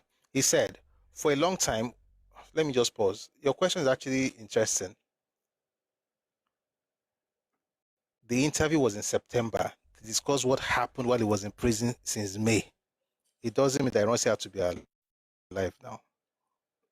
So Ironsi dying doesn't change the fact that he had a conversation with Okafor in May and June before Ironsi's death in July. I hope that helps. Okay. Thank you. So let's go on. So he says here, he said, for a long time, we have been having meetings as to the method we should follow in staging this coup.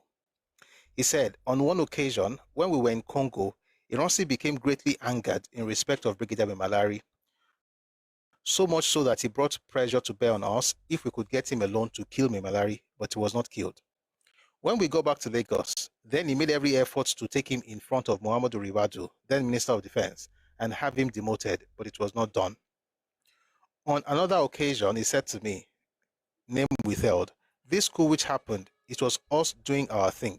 He said, this money which we got from Europe, Chukwuma Nzogu and I, and a third man whose name he told me, he said it was they who went to Europe and it was they who began bringing a part of the money back. But not until they had spent 4 days here in Kano did they proceed. Question, did he mention any specific European country? Answer, no. Europe only is what he said to me. I said to him, on account of what exactly did you begin to plot? Was it together with Northerners that you staged this coup so that our important men should be killed with the consent of their own people? Then he said, we did discuss with them the taking over of the government, but we did not tell them that we were going to kill any notable people. That is what Major Okafor said to me exactly. He also said it was on account of this that we fixed the time at which we should stage the coup. But he said that there were signs that the Sardauna knew what was going to happen because he was ribbing Chukwuma one day, and he said, I hear rumors that you are going to stage a coup, whereupon he replied, not so, it's a complete lie. He also said that Chukwuma was very friendly with Sardauna. I said, are you telling me that Chukwuma was friendly with Sardauna? He said, yes, he was, in the same way that I was the friend of the Prime Minister. I said, you, a friend of the Prime Minister? He said, I was very friendly with him. There was no part of his house that I did not have access to. Then he began to tick off for me the names of his wives and told me that of his mother and where the various rooms in the house were, which I knew, and where his younger relatives and retainers used to stay. He said that often when the Prime Minister went to Bauchi, he used to go with him and that he did not see anyone among the soldiers as much as him. He also said that when it came to pass that they had decided to stage the coup, then they arranged a reception on account of Malari having taken a new wife who was a Kano girl. Thus, they arranged that every important officer should be invited and that Ironsi should arrange a reception in honor of Malari. That is what Major Okafor told me. Now, there was a certain, whether a captain or a major, he was perhaps Yakubu Pam, it was who was in charge. When he came, he called in on the Prime Minister and warned him that the coup was pending. On this day, it so happened I went and told him, and he, Okafor, told me that the Prime Minister said nothing to it. By the way, what he just wrote here, you can find the exact same scenario in the book by Sheo Shagari, Beckon to Serve. The Prime Minister was told, he just said, doesn't really matter. Let's go on. Now, when night had come and they were at this reception, when the time came for the plans for the coup to go into effect, when they started, they went to Lagos and up the stairs and found this man, whether Yakubu Pam it was, and battered on his door in his hotel on the 4th floor. And when he opened it and came out, he said they killed him. And when he fell, they dragged him downstairs and flung him on the floor. They flung him in a car. We are going somewhere. Please stay with me. From there, they went to the Prime Minister's house. But first, they went to Okotiebo. Okotiebo was in the vehicle along with this other body. And they went to the Prime Minister's house where they found Kaftan and said, where is your master? and he said, upstairs. The Prime Minister had not long left the company of the Madawaking Bochi, for it was the period of the fast. He, Okafor, went upstairs, and when they got there, they broke in the door and entered and found him sitting there, reading a book when they broke down the door. He said, "What is it?" They said, "We have come for you." When he came out, then they drew, sorry, I'll tell that again. When he came out, then they drew themselves erect and saluted him. They said they wanted him to come with them, and he said, all right. He came downstairs, and on the way they saw the Madawaking Bauchi peep out at them and then draw back. Then Kaftan said, in God's name and for the sake of the prophet, this is a venerable man, leave him. They said that they meant him no harm. They will take him away and bring him back again. We promise you we will do nothing to him. And as they were going, he, Kaftan, followed. He's not Kaftan Kloto, he's a person. He, Kaftan, followed until they said, hey, go back. And they went on their way alone. Then they put him in a vehicle. Major Kafo told me this. And on the way, they saw Metama Sule, Minister of Mines and Power, on a servant's bicycle in his nightshirt, heading for the Prime Minister's house because he had heard news of the soldiers' mutiny. He, Okafor, drew his revolver with the intention of killing Metama Sule when he remembered that they had had a happy relationship together, and so he passed on and left him alone. They took the Prime Minister to the place where they were collecting the other people and hid him. Those who had been to take Mimalari had tried hard to get him, but he had got away and fled. After he escaped, he went and found a patrol. I'll tell that again. After he escaped, he went and found a petrol station, and he telephoned his house saying that his car should come and take him from such and such a petrol station. And according to what Major Kafo told me, the soldiers who were surrounding his house at this time followed his driver and arrested him and put him with the others. That was a lie. He escaped. Okafor wanted to kill him. Memalari escaped. While he was running, he saw a vehicle. He knew that vehicle because he knew the driver. That was his brigade commander, Ifajuna. So he beckoned on him to stop for him. And then he went to the car, and then Ifajuna killed him. But let's go on. People need to apologize to people, though, instead of looking for apology all over the place. You have people to say sorry to. But you know what? I don't even think you should apologize because you killed Yoruba people, you killed Northerners, they killed everybody. You don't apologize for that one. You're just saying everybody should come and make you president. Let's continue.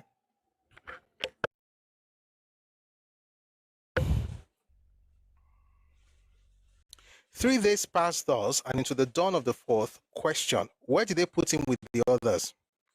Answer, in Lagos. Question, where in Lagos?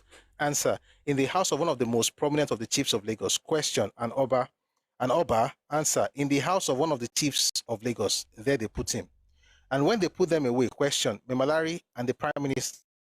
Answer, Memalari and the Prime Minister, 18 men in all. What with all the officers? Then they agreed that as early as possible, they should go to the ministers and say that they should choose one who will be acting Prime Minister. Then our northern minister said that they wanted Dipcharima. 1 second, I'm looking for something.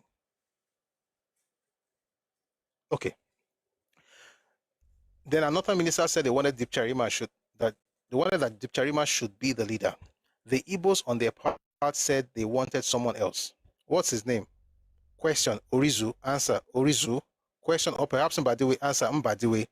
They said they wanted Mbadiwe to be Prime Minister. That is what Major Kafo told me. By the way, everything just read there, again, you find it in the book I mentioned. You find it in Beckoned to Serve by Shehu Shagari. Mbadiwe was actually the person who was going to become Prime Minister. It was because Northerners said no. Ironsina came with the guns. Let's continue. But then Major Kafo told me that at this time, they arranged that Ironsi should say to them, right, since this discussion of yours is taking so long, and you neither agree on Mbadiwe nor upon Dipcharima because of this, I will take over the government for a little time and get things going again properly. At this time, according to what Major Kafo told me, they had sealed off the house, that is House of Parliament, in which the Council of Ministers was meeting, so that if they disagreed and said that they refused, all could be killed at the same time. Is this true? Yes. How do I know? Two materials. Sir Charakinjide's interview and Beckoned to Serve by Shehu Shagari. They were there in the room. That is what Okafor told me. But in fact, they did agree and said that Ironsi should take over and reform things, and therefore they opened up the security ring. Then they remembered that there was one special person who ought to be killed and hadn't been, and this was Waziri Ibrahim, Minister of Internal Affairs. I said, Major Okafor, why should you want to kill Waziri Ibrahim? He said he was the man at the time of the count, the censors, who caused it all to be demolished and done over again, and as a result, the Ibos were thwarted. Because of this, it was fitting that we should kill him. Therefore, we looked for him all over but did not find him. For a full 3 days, soldiers kept going to his house, but he had run away, and because of this, he got off. On another occasion, we were talking together again, and I said, now, how was it that you killed the Prime Minister? This is where we are going. I just read out that Turenchi to provide the groundwork. This is where we're really going. On another occasion, we were talking together again, and I said, now, how was it that you killed him, the Prime Minister? He said at the time they went to kill him about 2:30 a.m., he felt pity for Abubakar Tafawa Balewa because he had been his friend. Accordingly, he took alcohol, spirits. In the Hausa, the word giya, locally brewed native beer, was used, but this can hardly be the meaning intended. So it's spirit. And he poured some out into a tin and said, Abubakar, look at this spirit here in this tin. I want you to drink it up, and if you drink it, we will release you. And Abubakar Tafawa Balewa said, I am a practicing Muslim, Okafor, Ironsi, I will drink no spirits. I am a practicing Muslim, I will drink no spirits. But nonetheless, I have something to say before you kill me. Major Okafor said, we will not kill you if you drink these spirits. Spirit means gin, okay? Like dry gin, spirit, alcohol. Major Okafor said, we will not kill you if you drink these spirits. And the Prime Minister replied, if you agree, I will speak my message. That is how Major Okafor related it to me. Then he said to me, very well, what is your message? And he said, I want to pause. Then he said to him, very well, what is your message? By the way, sorry, I want to pause to say something. I mentioned two stuff, there's another one. There's Shehu Shagari's version in his book, Beckon to Serve.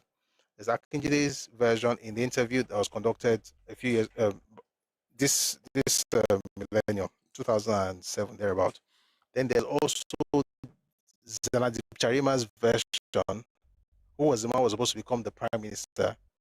Is also in this book. One day we'll read it, but let's continue this part. So Okafor said that, according to this man, that Tafawa Balewa should drink alcohol. He said no, he's a Muslim, he's not going to drink alcohol. Okafor, you don't see, I will drink no alcohol. So I'm going to use alcohol instead of spirits so that it can make sense to us. When 2026, the book was published a while back. Major Okafor said, we will not kill you if you drink this alcohol. And the Prime Minister replied, if you agree, I will speak my message. That is how Major Okafor related it to me. Then they said to him, very well, what is your message? And he said, Ibo, Ibo, Ibo, 3 times. You shall never more be part of Nigeria. In Hausa, it's Ibo, Ibo, Ibo. Arasa Uku, Sei Kurasa Wajen Zama, Nigeria. Like, if you know Hausa, hopefully I read it correctly. Then they said, speak your message. And he replied, verily, I have finished it.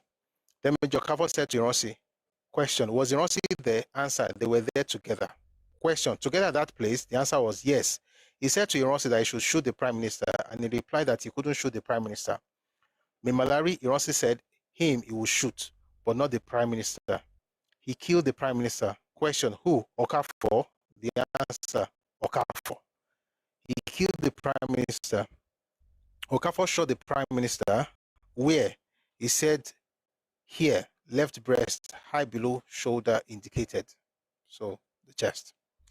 He said with an automatic revolver, he killed him. Question, who killed Mimalari? Answer, Ironsi. Actually, the answer is actually Ifajuna. Question, Ironsi. Answer, he shot him in the head. Question, he himself. Answer, himself, and so on and so forth. The point I'm trying to make is actually that part about the alcohol. I was trying to read where that thing came from. It's not just an urban legend, it's something that's documented. Now, you can say it didn't happen, but the point is, what Bakari said in that video is actually from this book. All right, that he was made to drink, and that they poured beer on him, and then he cursed Ibos. Do I believe that can stop anybody from becoming president? That's really not the point, is it? The point is the same way people are. OJ says, so Ironsi was present when Tafawa Balewa was murdered. That's what this man is saying.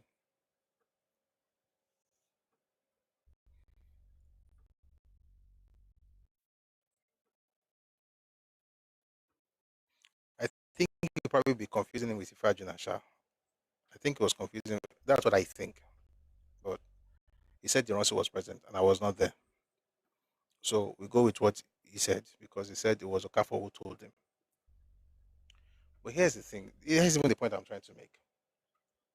Whether you believe this or not, there's certain people in Nigeria who believe this story. If you don't find a way to bridge gaps with such people and find a way to appeal to them and build something, and you keep demanding for presidency, you will never get it. The assumption that people have to apologize to, by the way, the governor of Plateau State that apologized to Ibos, that one, I don't think he knows this too, with all due respect to His Excellency. All these things that politicians do, just be apologized for what? You can empathize, you can sympathize. Why should you apologize when you're not responsible for the problem? Did Ojukwu apologize to his own people? That's one. Number two, the people they killed, the people they own alive, did they ever apologize to them? Whether in the north, in the west, in the minority areas in the east, or in the Midwest, Igbos kill people all over the place. Did they ever apologize to any of those people? So why on earth do you expect that those people are going to give you presidency in order to make up for something you claim they did to you, when what you clearly did to them, you never apologized for that? If people believe that this curse is true, some people's life's work is to make sure that that thing happens. I stand with Pastor Tunde Bakare to say that every curse over every ethnicity should be broken and no curse should be on Igbo people. I stand with him on that because I'm not going to get anything from cursing anybody or from wishing you bad. However, whether the curse is broken or the curse is not broken, if you think you are entitled to something, when certain people have a knowledge of what, or have knowledge of what happened to their own leaders, and you are telling them that you demand Igbo presidency in order to get healing, you will not get it. And I can tell you something, in this country, and I'm not saying this to gloat, Nigeria can do well without Igbo presidency. Number one, you're not even giving us somebody that you can say, okay, has done this, this, and that. We listened to that other one that was shouting Bangladesh, China, Hong Kong. What did you do when you were governor? Like, I can't even replicate at this level. Maybe somebody said that he tamed Atlantic Ocean surge. What did you tame, apart from Eurobia? These are the questions. Then what exactly are you bringing to the table that makes you even superior, makes your solution superior to other people? Nothing. And the truth of the matter is that as a region, I'm not even the one who said this, so it's actually quite good that I was Governor Soludo. If you pull your region out of Nigeria, Nigeria will not feel it. It's the truth. It's a sad reality. I wish it wasn't true. Nigeria will not feel it. Economically, politically, Nigeria will not feel it. You want to become a president in Nigeria today, you do not need any vote from the Southeast. It's a sad thing, but it's the truth. If the Southeast does not vote for you, you can become president in Nigeria. We've seen it happen 3 times. In 2015, in 2019, in 2023. Every president who won those 3 electoral cycles did not win in the Southeast, but they became president. Why? The vote doesn't really matter. So what exactly is it that you're bringing to the table apart from, see what they did to me, I'm a victim? The world doesn't care about that sub story any longer. So, I'll wrap up by saying this. Instead of looking for people to apologize, maybe you should begin to apologize to people.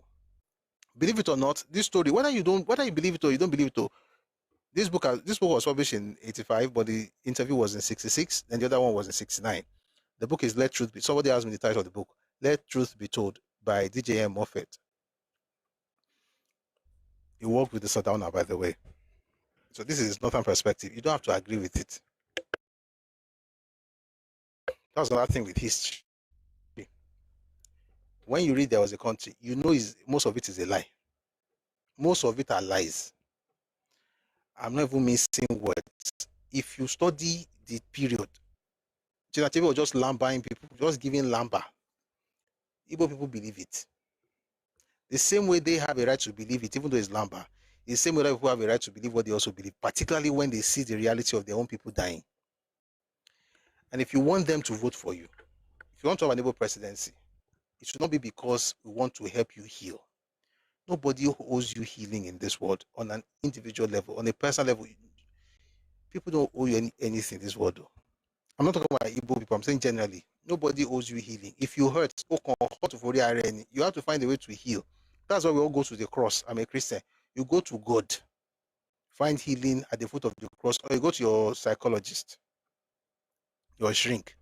Or like we are saying, it should help us establish 15 mental health psychiatric outposts like Buhari said he would do in Southeast. So it will help people. It's important. People need to find healing. Presidency will not give you that healing because we know even after that, if you do something that is remotely wrong, we can't talk because we are still bigots. And we don't even see what you want to do that we cannot do on our own. All right. May God bless everybody. May God bless every ethnicity. But my conclusion is that Igbo presidency will not heal Igbo people. What you need to have that healing before you have the presidency. Do you know how many people hurt Tinubu? Do you know what they did to him before the primaries? During the primaries, you know what they did to him? The people that he helped to get into power, they dealt with him, changed currency design. The folks who supported turned on him.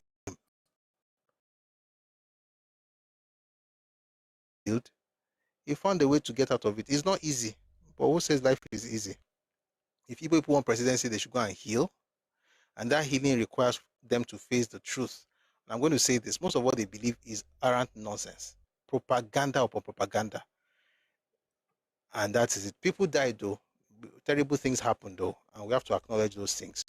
But the lies that you were told are more than the facts that you were told. And if you like, don't believe, but you're not going to gaslight the rest of the country to becoming. We also need a president from Bachama, from Ibibio, from Idoma, from Tiv, from all over the place. Nobody owes anybody presidency in Nigeria. May God bless you. May God bless every ethnicity. May God bless the Federal Republic of Nigeria. May God bless Yoruba land. Thank you very much.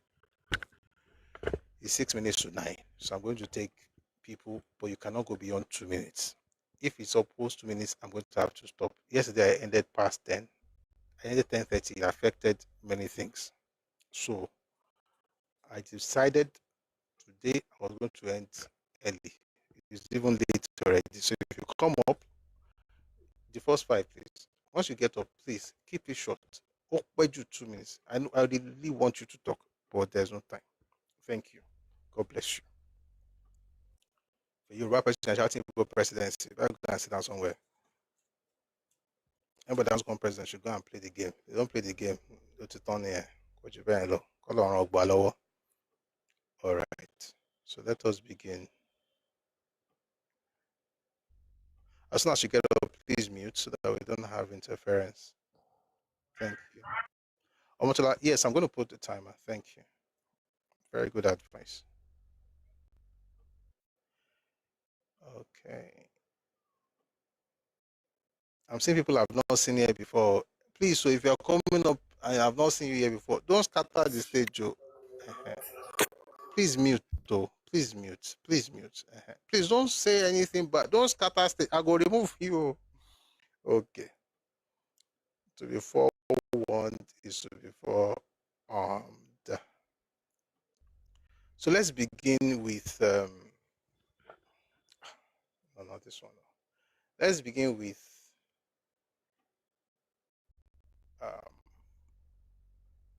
Bumblebee, and then I'll bring others up. Please, as soon as you get up, kindly mute. Thank you very much. Good evening, Prof. Evening, sir. Equator. Yes, sir. I'll make myself become very, very short. I'll go straight to my point. You know, I dare say this. I dare to say this. If it was Yoruba people that was in the situation that we have the Igbo people in, we would have found a way to presidency. If we were the one and did cause the civil war, by now we'll have mediation and we'll have been able to find our way into the political side. It's quite unfortunate. People want to play victim Olympics and they want things to be handed to them on a platter of gold. It's quite unfortunate. And everybody is becoming very aware of it and they are not going to buy it. So let us move on from that. I think one of the things that can take the jobs is a learning point for everybody. When I leave at home, is it when you carry yourself? What is the audience? You are not going to now. You're breaking. Juxtapose what they did, what the way it does. Can you hear me? Yeah, we can hear you now. Yeah. Oh, okay, maybe it's from me. Please go on. So I want to juxtapose what they did with.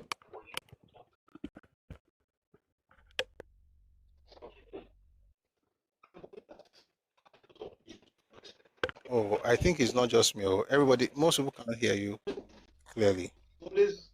We'll come back to Bumblebee. Maybe you should change your location, Bumblebee.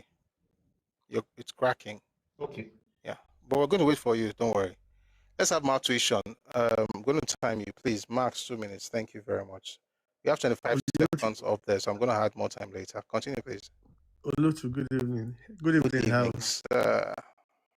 My brother, yes, sir. Yesterday's session is an example in what we're talking about, where we have a multi-billionaire who had profited from Yoruba land, saying what he said, that they want to destroy Lagos because they want a river in the east. And then now destroy your monopoly. They want to destroy Lagos. Thank you, sir. Destroy the monopoly. And if you destroy the monopoly, it's not the same thing. Anyway, let's leave that one.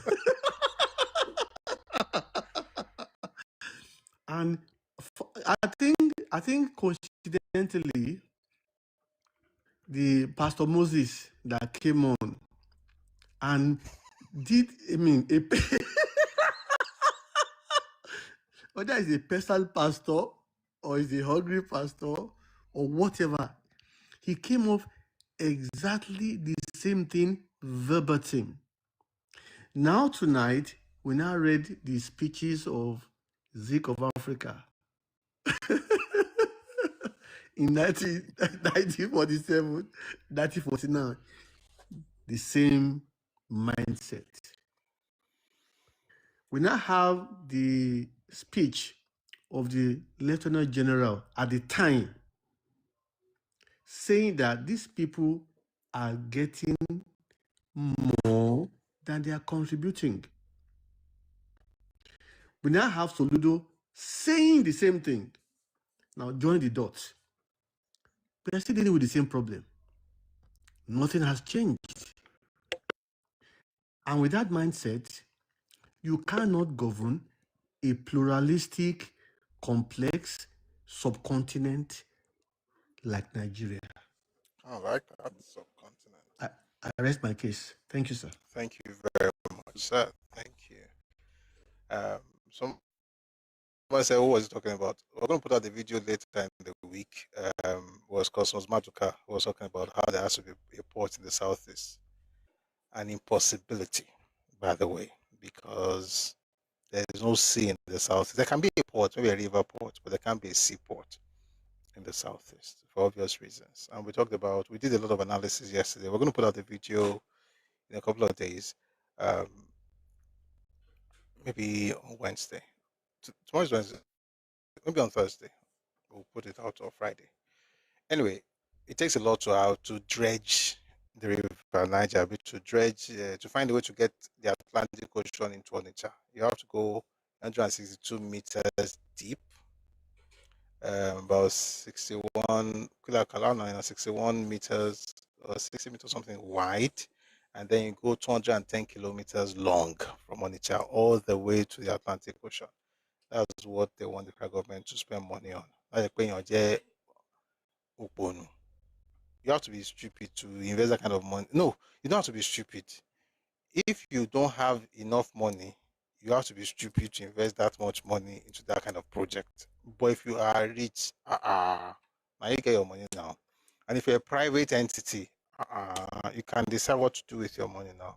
Probably you think of something. Anyway, that's that about that. Let's go to the next speaker. Perism. Ekalesa. Ekaleo. Eku Atotonu Lataro. We appreciate you. I won't say much.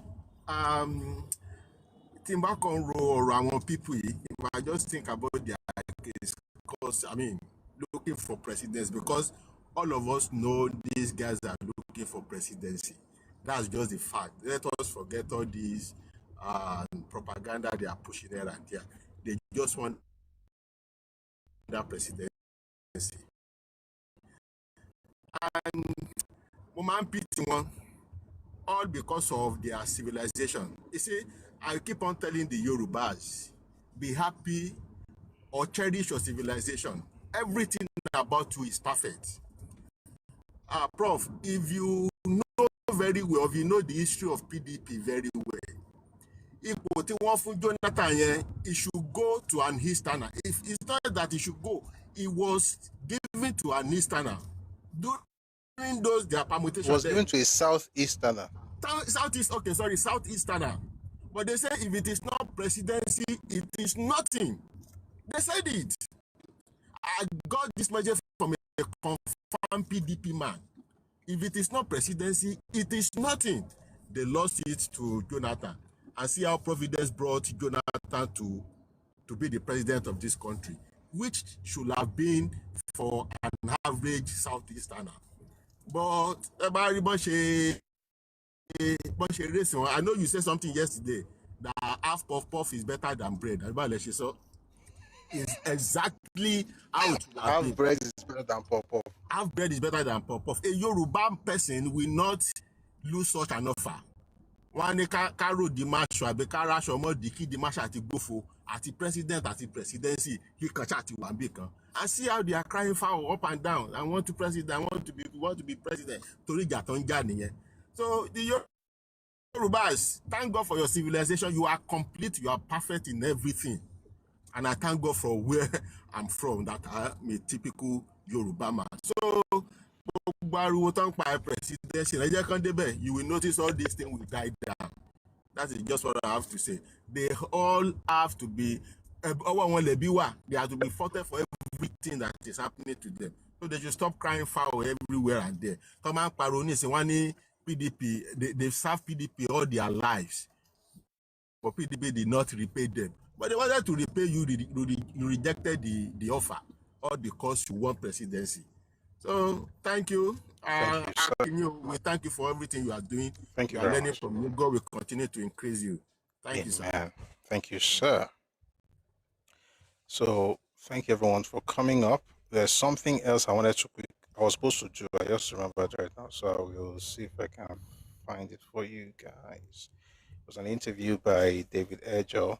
And I said we're going to have a session where we'll read the book by David Edjo, actually. The book is called Reminiscences. Thank you so much for the gift, Omotola. The book is called Reminiscences. Okay? I have it here, but we will have to create time careful, so that all of us will read it together. But let me drop everyone so I can read this part for you before we close the session. And I'll read some of the comments on YouTube and Facebook. So thank you very much, Bumblebee. Thanks a lot, Math Tuition. And thank you, Perism. Others who came up had to drop. I don't know why you dropped, but hopefully you come up another time. On ball.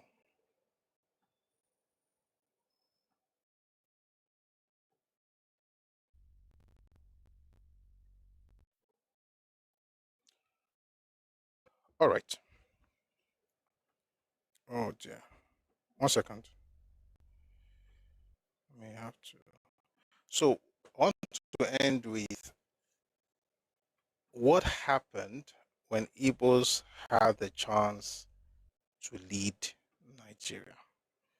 Were they like, oh yes, this is good, or were they like, it wasn't? Were they happy even when they had it? Short answer, no.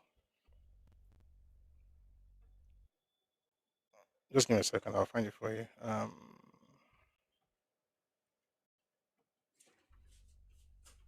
I'll tell you the story while I look for the page. I think it's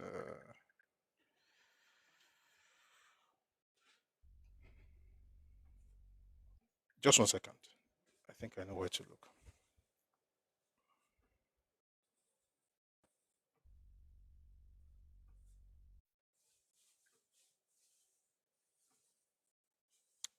Good. Found it.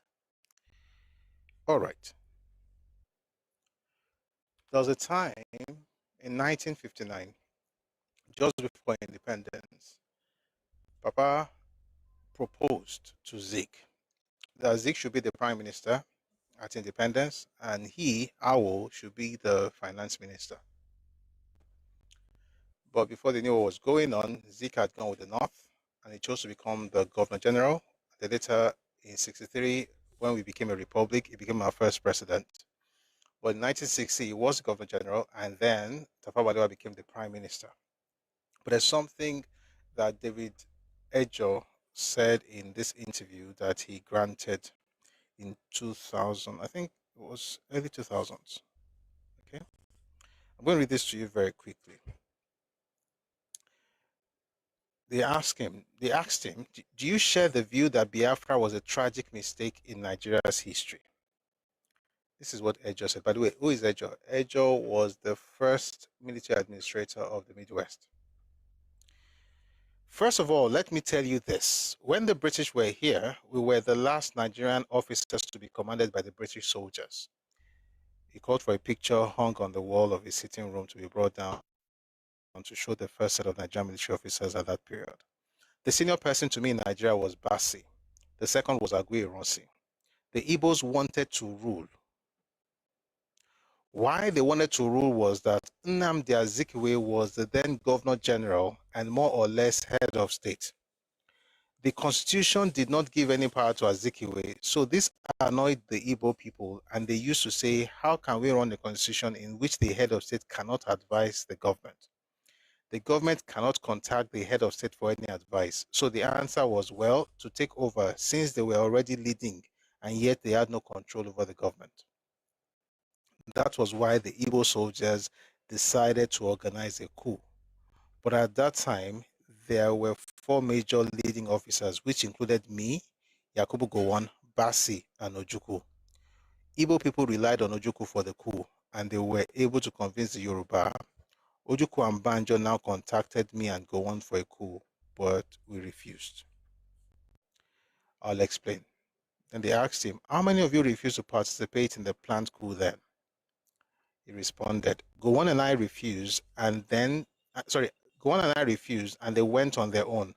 But we then reported to that European officer, General Foster. I think he meant General Everett, because Foster was before Welby Everett. So that period was Welby Everett. By the way, what's in that one? 1 second, please.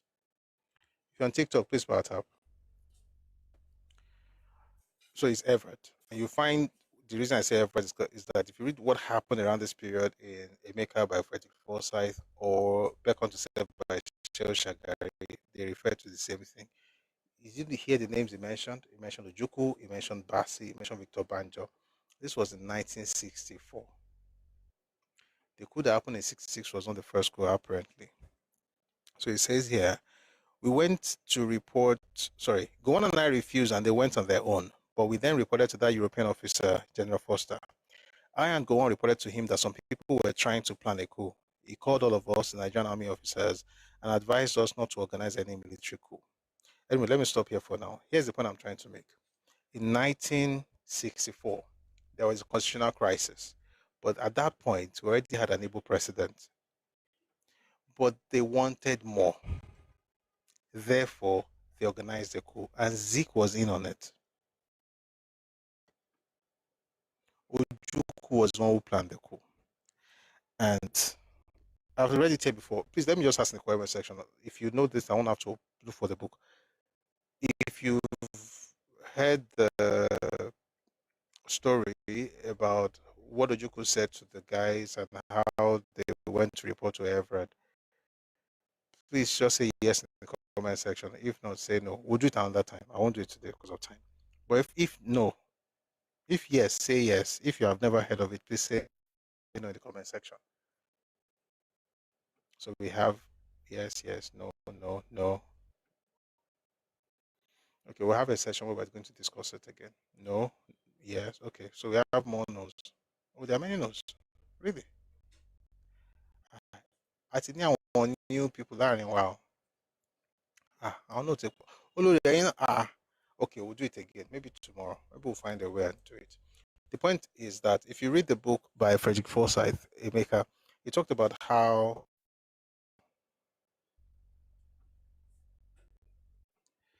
Mumbo.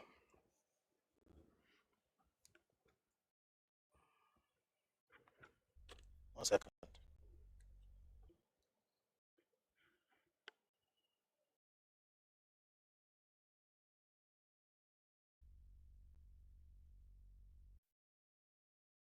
You are calling people jambites.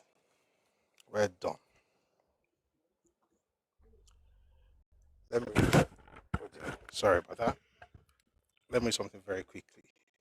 Just like if I read this one now, I will now want to read you. So let me just recommend books for this thing. Emeka by Frederick Forsyth, Reminiscences by David Ejo, Becker to Say by Sheo Shagari, and Just Before Dawn by Kola Motosho.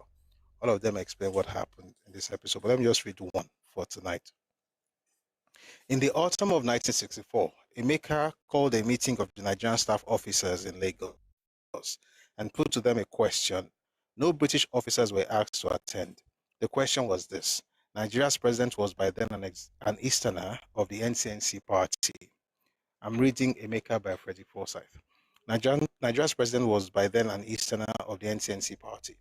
Although a non-executive president, Dr. Nnamdi Azikiwe was holder of the title Commander-in-Chief of the Armed Forces, but the democratically elected government was of the NPC party, headed by Alhaji Abubakar Tafawa Balewa, under whom the defense minister was Alhaji Ribadu. In the event of a political crisis and the event of conflicting orders from the president and premier, whom should the army obey? That was the question he asked. So he asked everybody. But the question is that why would you ask that kind of question? The answer to that question you will find in another book. I was supposed to go. I was like, I want to tell you about David Ejo's perspective, and now we're to something else. But it's worth it, I'm sure.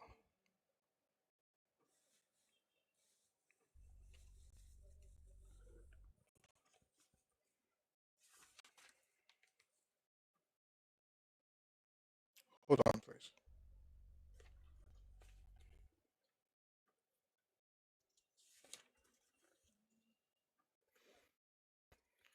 All right.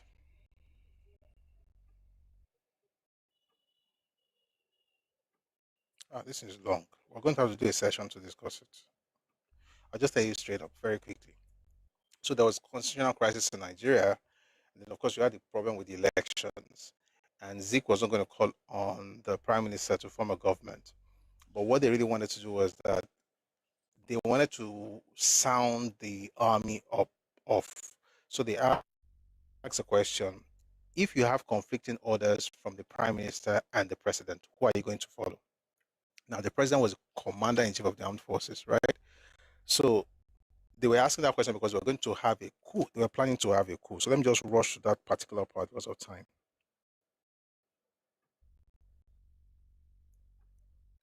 In the evening that same day, Senator Dr. Majekodunmi and I visited Sir Adedokunbo Adegboyega Ademola, the Chief Justice of the Federation, at his residence, where we also met Dr. Taslim O. Elias. Okay, sorry, we'll come back to that. Let me go back just a bit. I recall with sadness the day Dr. Azikiwe summoned Prime Minister Balewa to the State House on the latter's return from Bauchi after the election. I was the only NPC minister present in Lagos on that day, Saturday, January 1, 1965. On his return from the State House, Balewa told me that Dr. Azikiwe had decided not to invite him to form a new federal government because he believed the NPC had not won the election. Accordingly, Azikiwe demanded Balewa's formal resignation, a request Balewa declined. Balewa also said he suspected the president had something up his sleeves, for Dr. Azikiwe was understood to have met the armed forces and police service chiefs to remind them of their oath of allegiance to him as president and their commander-in-chief, and actually also to the government of Nigeria.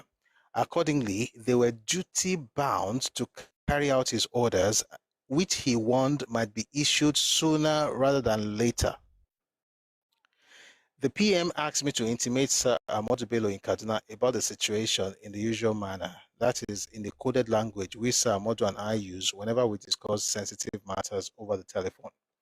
Sir Ahmadu's reaction was that I should advise the PM to leave Lagos at once, a suggestion Balewa flatly ignored. In the evening, that same day, Senator Dr. Majekodunmi and I visited Sir Adedokunbo Adegboyega Ademola, the Chief Justice of the Federation, at his residence, where we also met Dr. Taslim O. Elias, the Attorney General and Minister of Justice. Both told us that there were strong indications that the army might intervene very soon at the instance of the president and advised that something be done immediately. I'm going to have a full session to discuss this. This was 64 into 65. So this conversation happened January 1, 65. But before this conversation happened January 1, there's another conversation that happened in 64, but this time it was Ojukwu asking officers, if the president and the prime minister give you conflicting orders, who are you going to follow? No one knew. No one had the faintest idea. No one had ever thought of it before.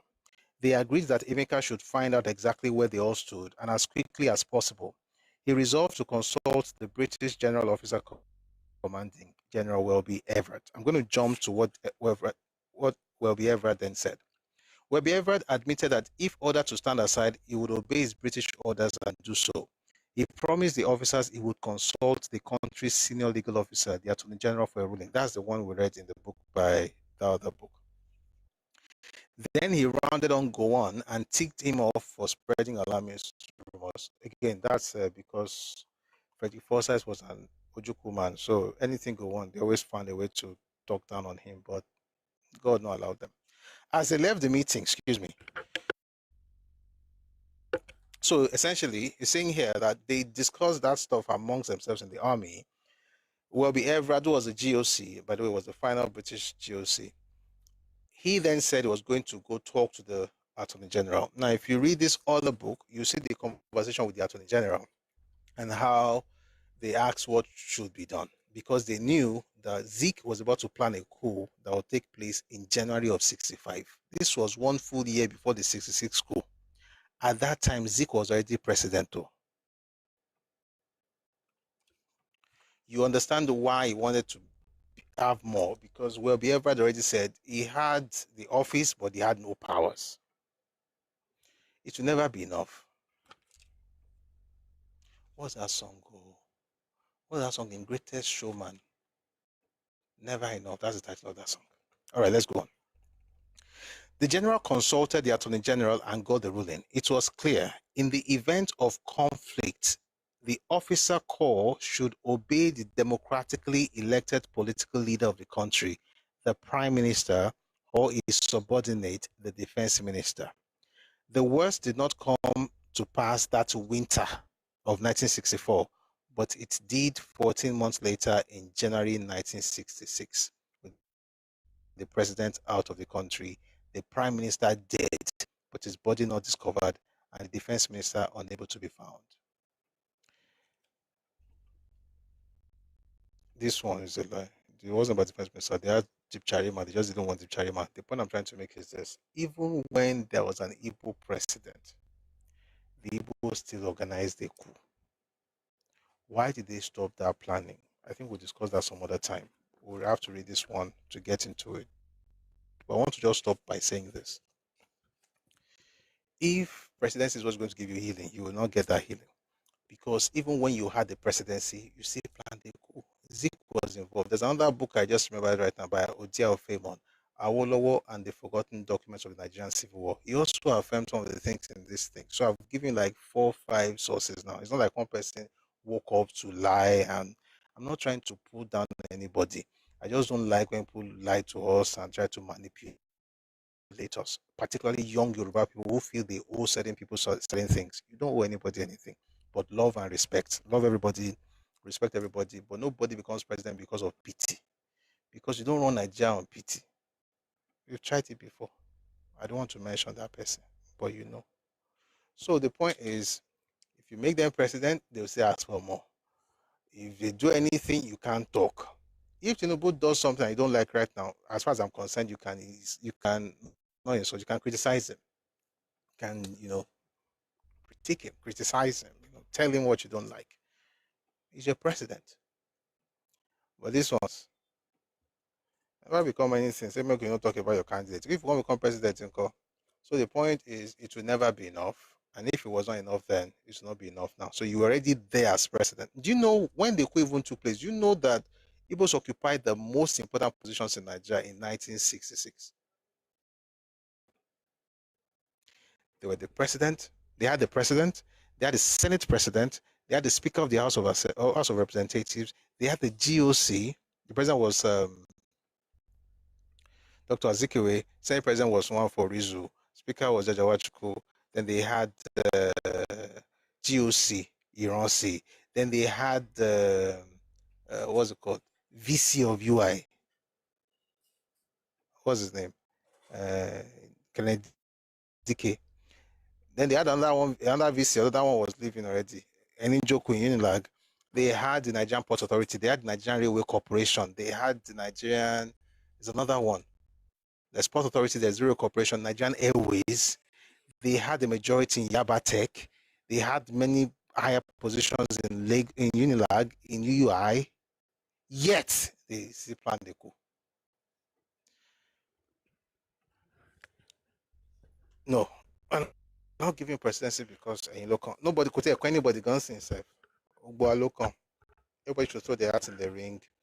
If you're waiting for Igbo Kineko, it's not going to happen. May God bless everybody. May you do well.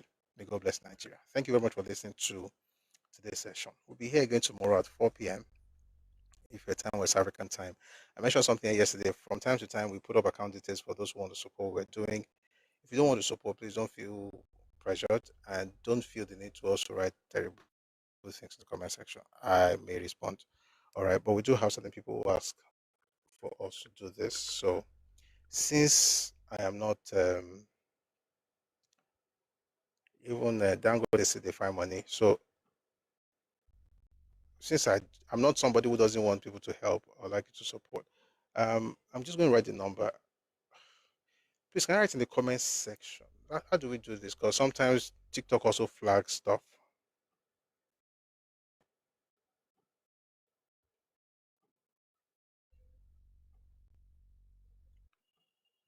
All right.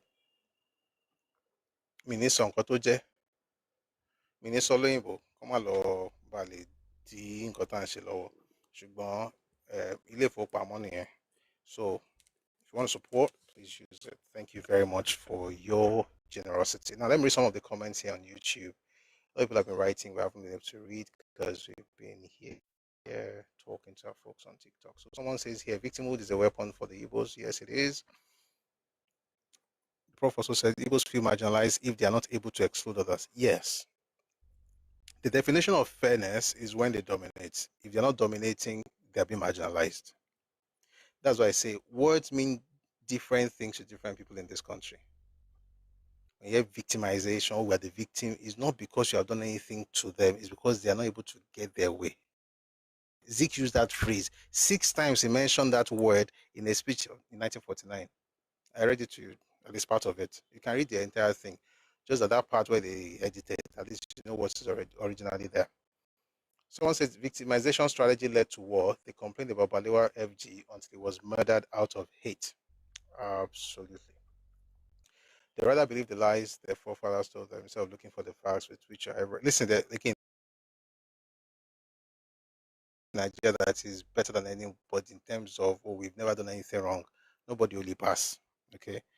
Although as a Yoruba person, I can say that I don't owe anybody, hurt any group or hurt anybody. We just had our own problem within ourselves, which is our own issue that we, thank God, is getting better now. Okay. By the way, there's news about Sunday. We'll talk about it tomorrow. Things are getting better. So, you know, that's the issue that we had, right? So, but it doesn't mean that we are holier than any other group. The point I'm trying to make is that nobody only pass, but the sensible people are able to acknowledge the faults of their elders and their forebears, correct it, and ensure that they are doing better, rather than spending the entire lifetime living a legacy of victimhood and apportioning blames to everyone but themselves, thinking that the word introspection somehow is kryptonite. Let's read a few more things. Mimi Ipukun says, I don't think it is tragedy. They are just terrible. I don't want to finish what you have said, but thank you. New Era says it was unending complaining that caused Israel to wander in the wilderness for 40 years instead of reaching the promised land in 40 days. Absolutely. New Era says Azikiwe wanted to turn all other tribes into the new Osukas perpetually. If he had the chance, he would. Someone says, in as much as I like your page, please be neutral. Are you not the one that said that there's some people are a terrible set of people?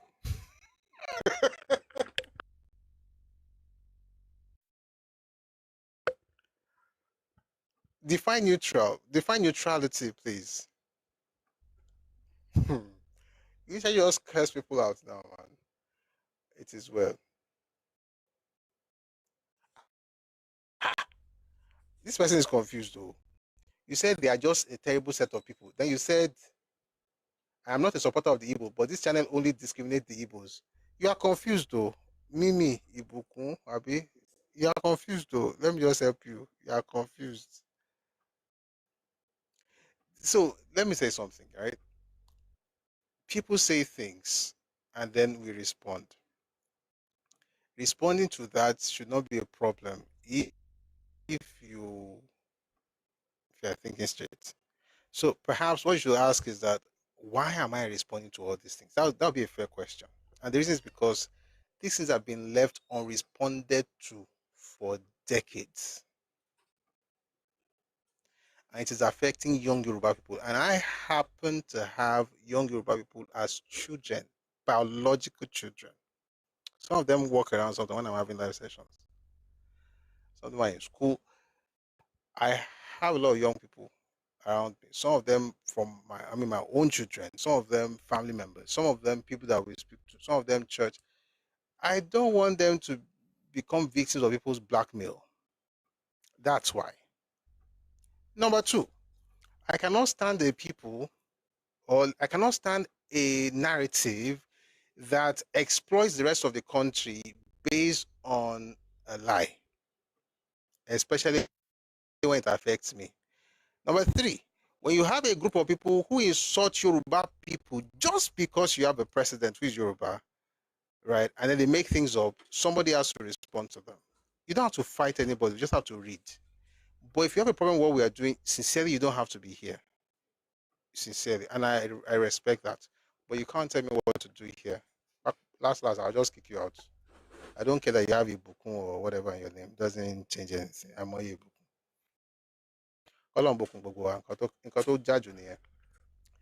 All right. A few more things here.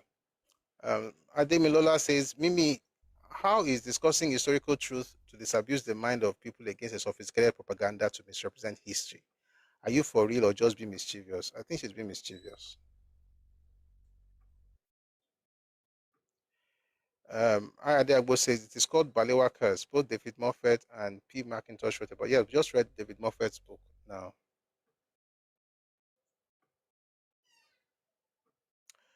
Adewo says Elizabeth Palm also cursed General Ironsi when she confronted him. I'd like to have that material so I can quote it. Oh, a lot of people said no earlier. Okay. Sorry, I'm just reading some of the comment section. We're almost done for today. Adewo says, who takes charge between the Prime Minister and the President if there was a conflicting order? That's what the Attorney General then resolved, that if the Prime Minister is not available, then you take the order of the Defense Minister. He's talking to the Army specifically, just to be clear. He's not talking about the country. He's talking about the Army. The question you should be asking yourself really is this: why should there be a conflicting order between the Prime Minister and the President? The reason is simple, is that the President was preparing to give an order that will be contradictory to whatever the Prime Minister could have said. In other words, on a normal day, there was no need to even ask that question, but because you get what you want to do for mind, you can't go sound them out. Say, if two people ask you, who you go listen to? The real thing, and I didn't mention it earlier, when he asked the question, he did not ask the Oyinbo, he asked the Nigerian officers. That's Ojukwu. Ojukwu talked to the Nigerian officers. It was actually Ejo and Gowon who went to Everett. How do we know that? Because Ejo himself wrote about it in his own book. It was Ejo and Gowon who went to the Oyinbo and said, wait, though, if we have to, because the Nigerian officers were like, we don't know, because that question has never come up. Those two now went to the Igbo to say, what do you think? The Igbo now said, okay, I'm going to talk to, he called Ojukwu and asked him why he was asking the question in the first place. Eventually then asked the Attorney General and then reported to them. The point is, the conversation needed not to come up, but because they were also trying to create chaos. At that time, in January 65, Zik wanted to become Prime Minister, or at least wanted to install somebody that they'll be able to control because he had more power, according to Ejo. Again, you have to put these things together. Then you can make up your mind what you think it is. All right. All right. So let us go. Thank you very much for being part of today's session. We'll be here again. And thank you very much. Adeo on YouTube says, Baba, tomorrow is another day. Please, we need you around. Don't burn out. Yeah. Thank you. Mark Nich says, can we classify Ibos like Soludo, Umai, Uwela, same with the others? In every ethnicity, you're going to have exceptions. It's not all Igbo people that are bad, just like it's not all Yoruba people that are good or bad, or all Hausa people that are good or bad. You always have bad people.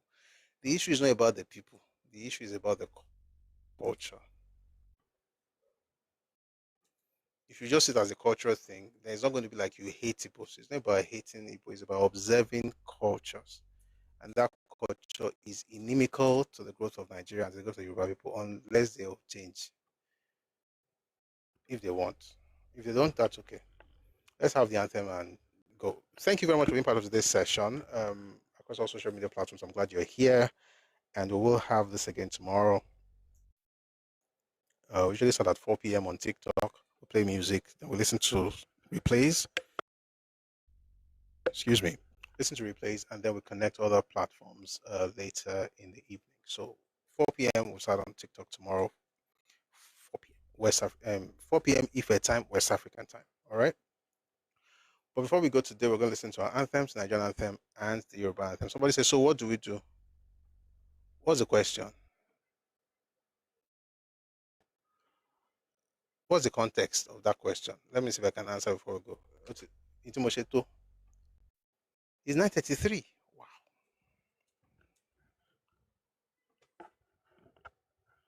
Oh, the Igbo issue. What should you do? Love everybody. Love everyone. Respect everyone. Think the best of everybody, but be smart. Preserve your space. Draw a clear line of a clear boundary between what's yours and what belongs to others. Don't let anybody gaslight you with unity. That's what Peter B is saying. That's what Zeke used to say as well. Unity is not a reason to take what is mine. Love everyone, respect everyone, want the best for everybody, but determine what's yours and let nobody take it over because of unity. It's actually stealing if you really think about it, but I hope that helps. We'll talk more about that tomorrow. Take a listen to the national anthem. Let's sing along.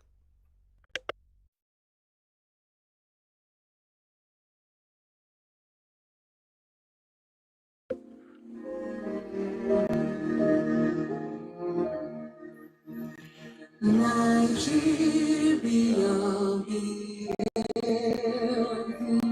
our unlimited land, the tribe and tongue redeemer, in brotherhood we stand. Nigeria, are proud to serve our sovereign motherland.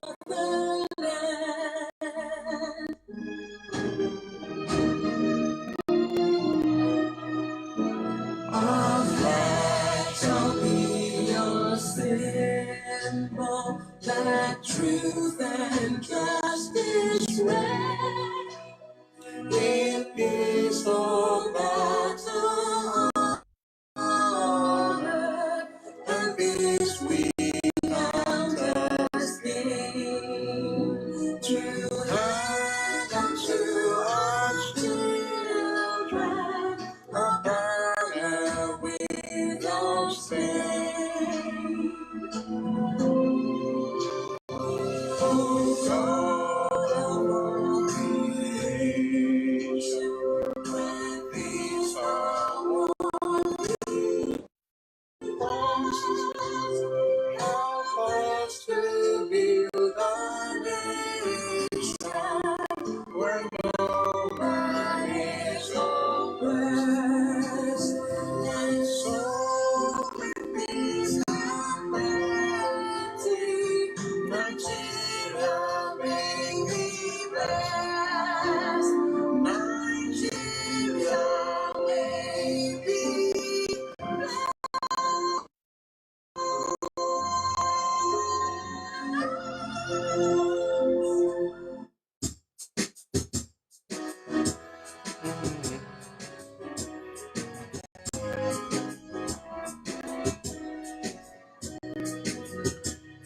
Iṣẹ́ wa fúnlẹ̀ wá, fún ilẹ̀ ìbí wa. Kàgbéga, kàgbéga, kàgbéga fàyè rí. Ìgbàgbọ́ wa ni pé bá ti bẹ̀rù làbọ̀ mọ́. Ká ṣiṣẹ́, ká ṣiṣẹ́, ká ṣiṣẹ́, ká jọlá. Ìṣọ̀kan àtòmìnira ni ẹ jẹ́ ká máa lépa. Tẹ̀síwájú fọ̀pọ̀ ire àtòhun tó dára. Ọmọ Oòduà dìde, bọ́ sípò ẹ̀tọ́ rẹ. Ìwọ ni ìmọ́lẹ̀ ògo. Ó parí orin yìí o. Ògo adúláwọ̀. Àwa ni ìmọ́lẹ̀ ògo adúláwọ̀. Ìmọ́lẹ̀ wo ni wọ́kùn lágbára Ọlọ́run. Ilẹ̀ Yorùbá ò ní bàjẹ́, a máa gbèrú sí ni. Nàìjíríà náà ò ní dàrú, ilé wa ọ̀nà wa ò ní dàrú, ilé ò ní lé wa o, ọ̀nà ò ní ná wa. Gbogbo ohun tó bá dáwọ́lé a máa yọrí sí rere ní lágbára Ọlọ́run. May God bless you. May God keep you. May God bless your family. May God bless the work of your hands. May God bless Nigeria, our country. May God bless Yoruba land, our nation. Thank you very much for being part of this session. I'll see you again tomorrow at 4 p.m. If you're time West African. I want to thank everybody who has supported today's live, everybody who gifted.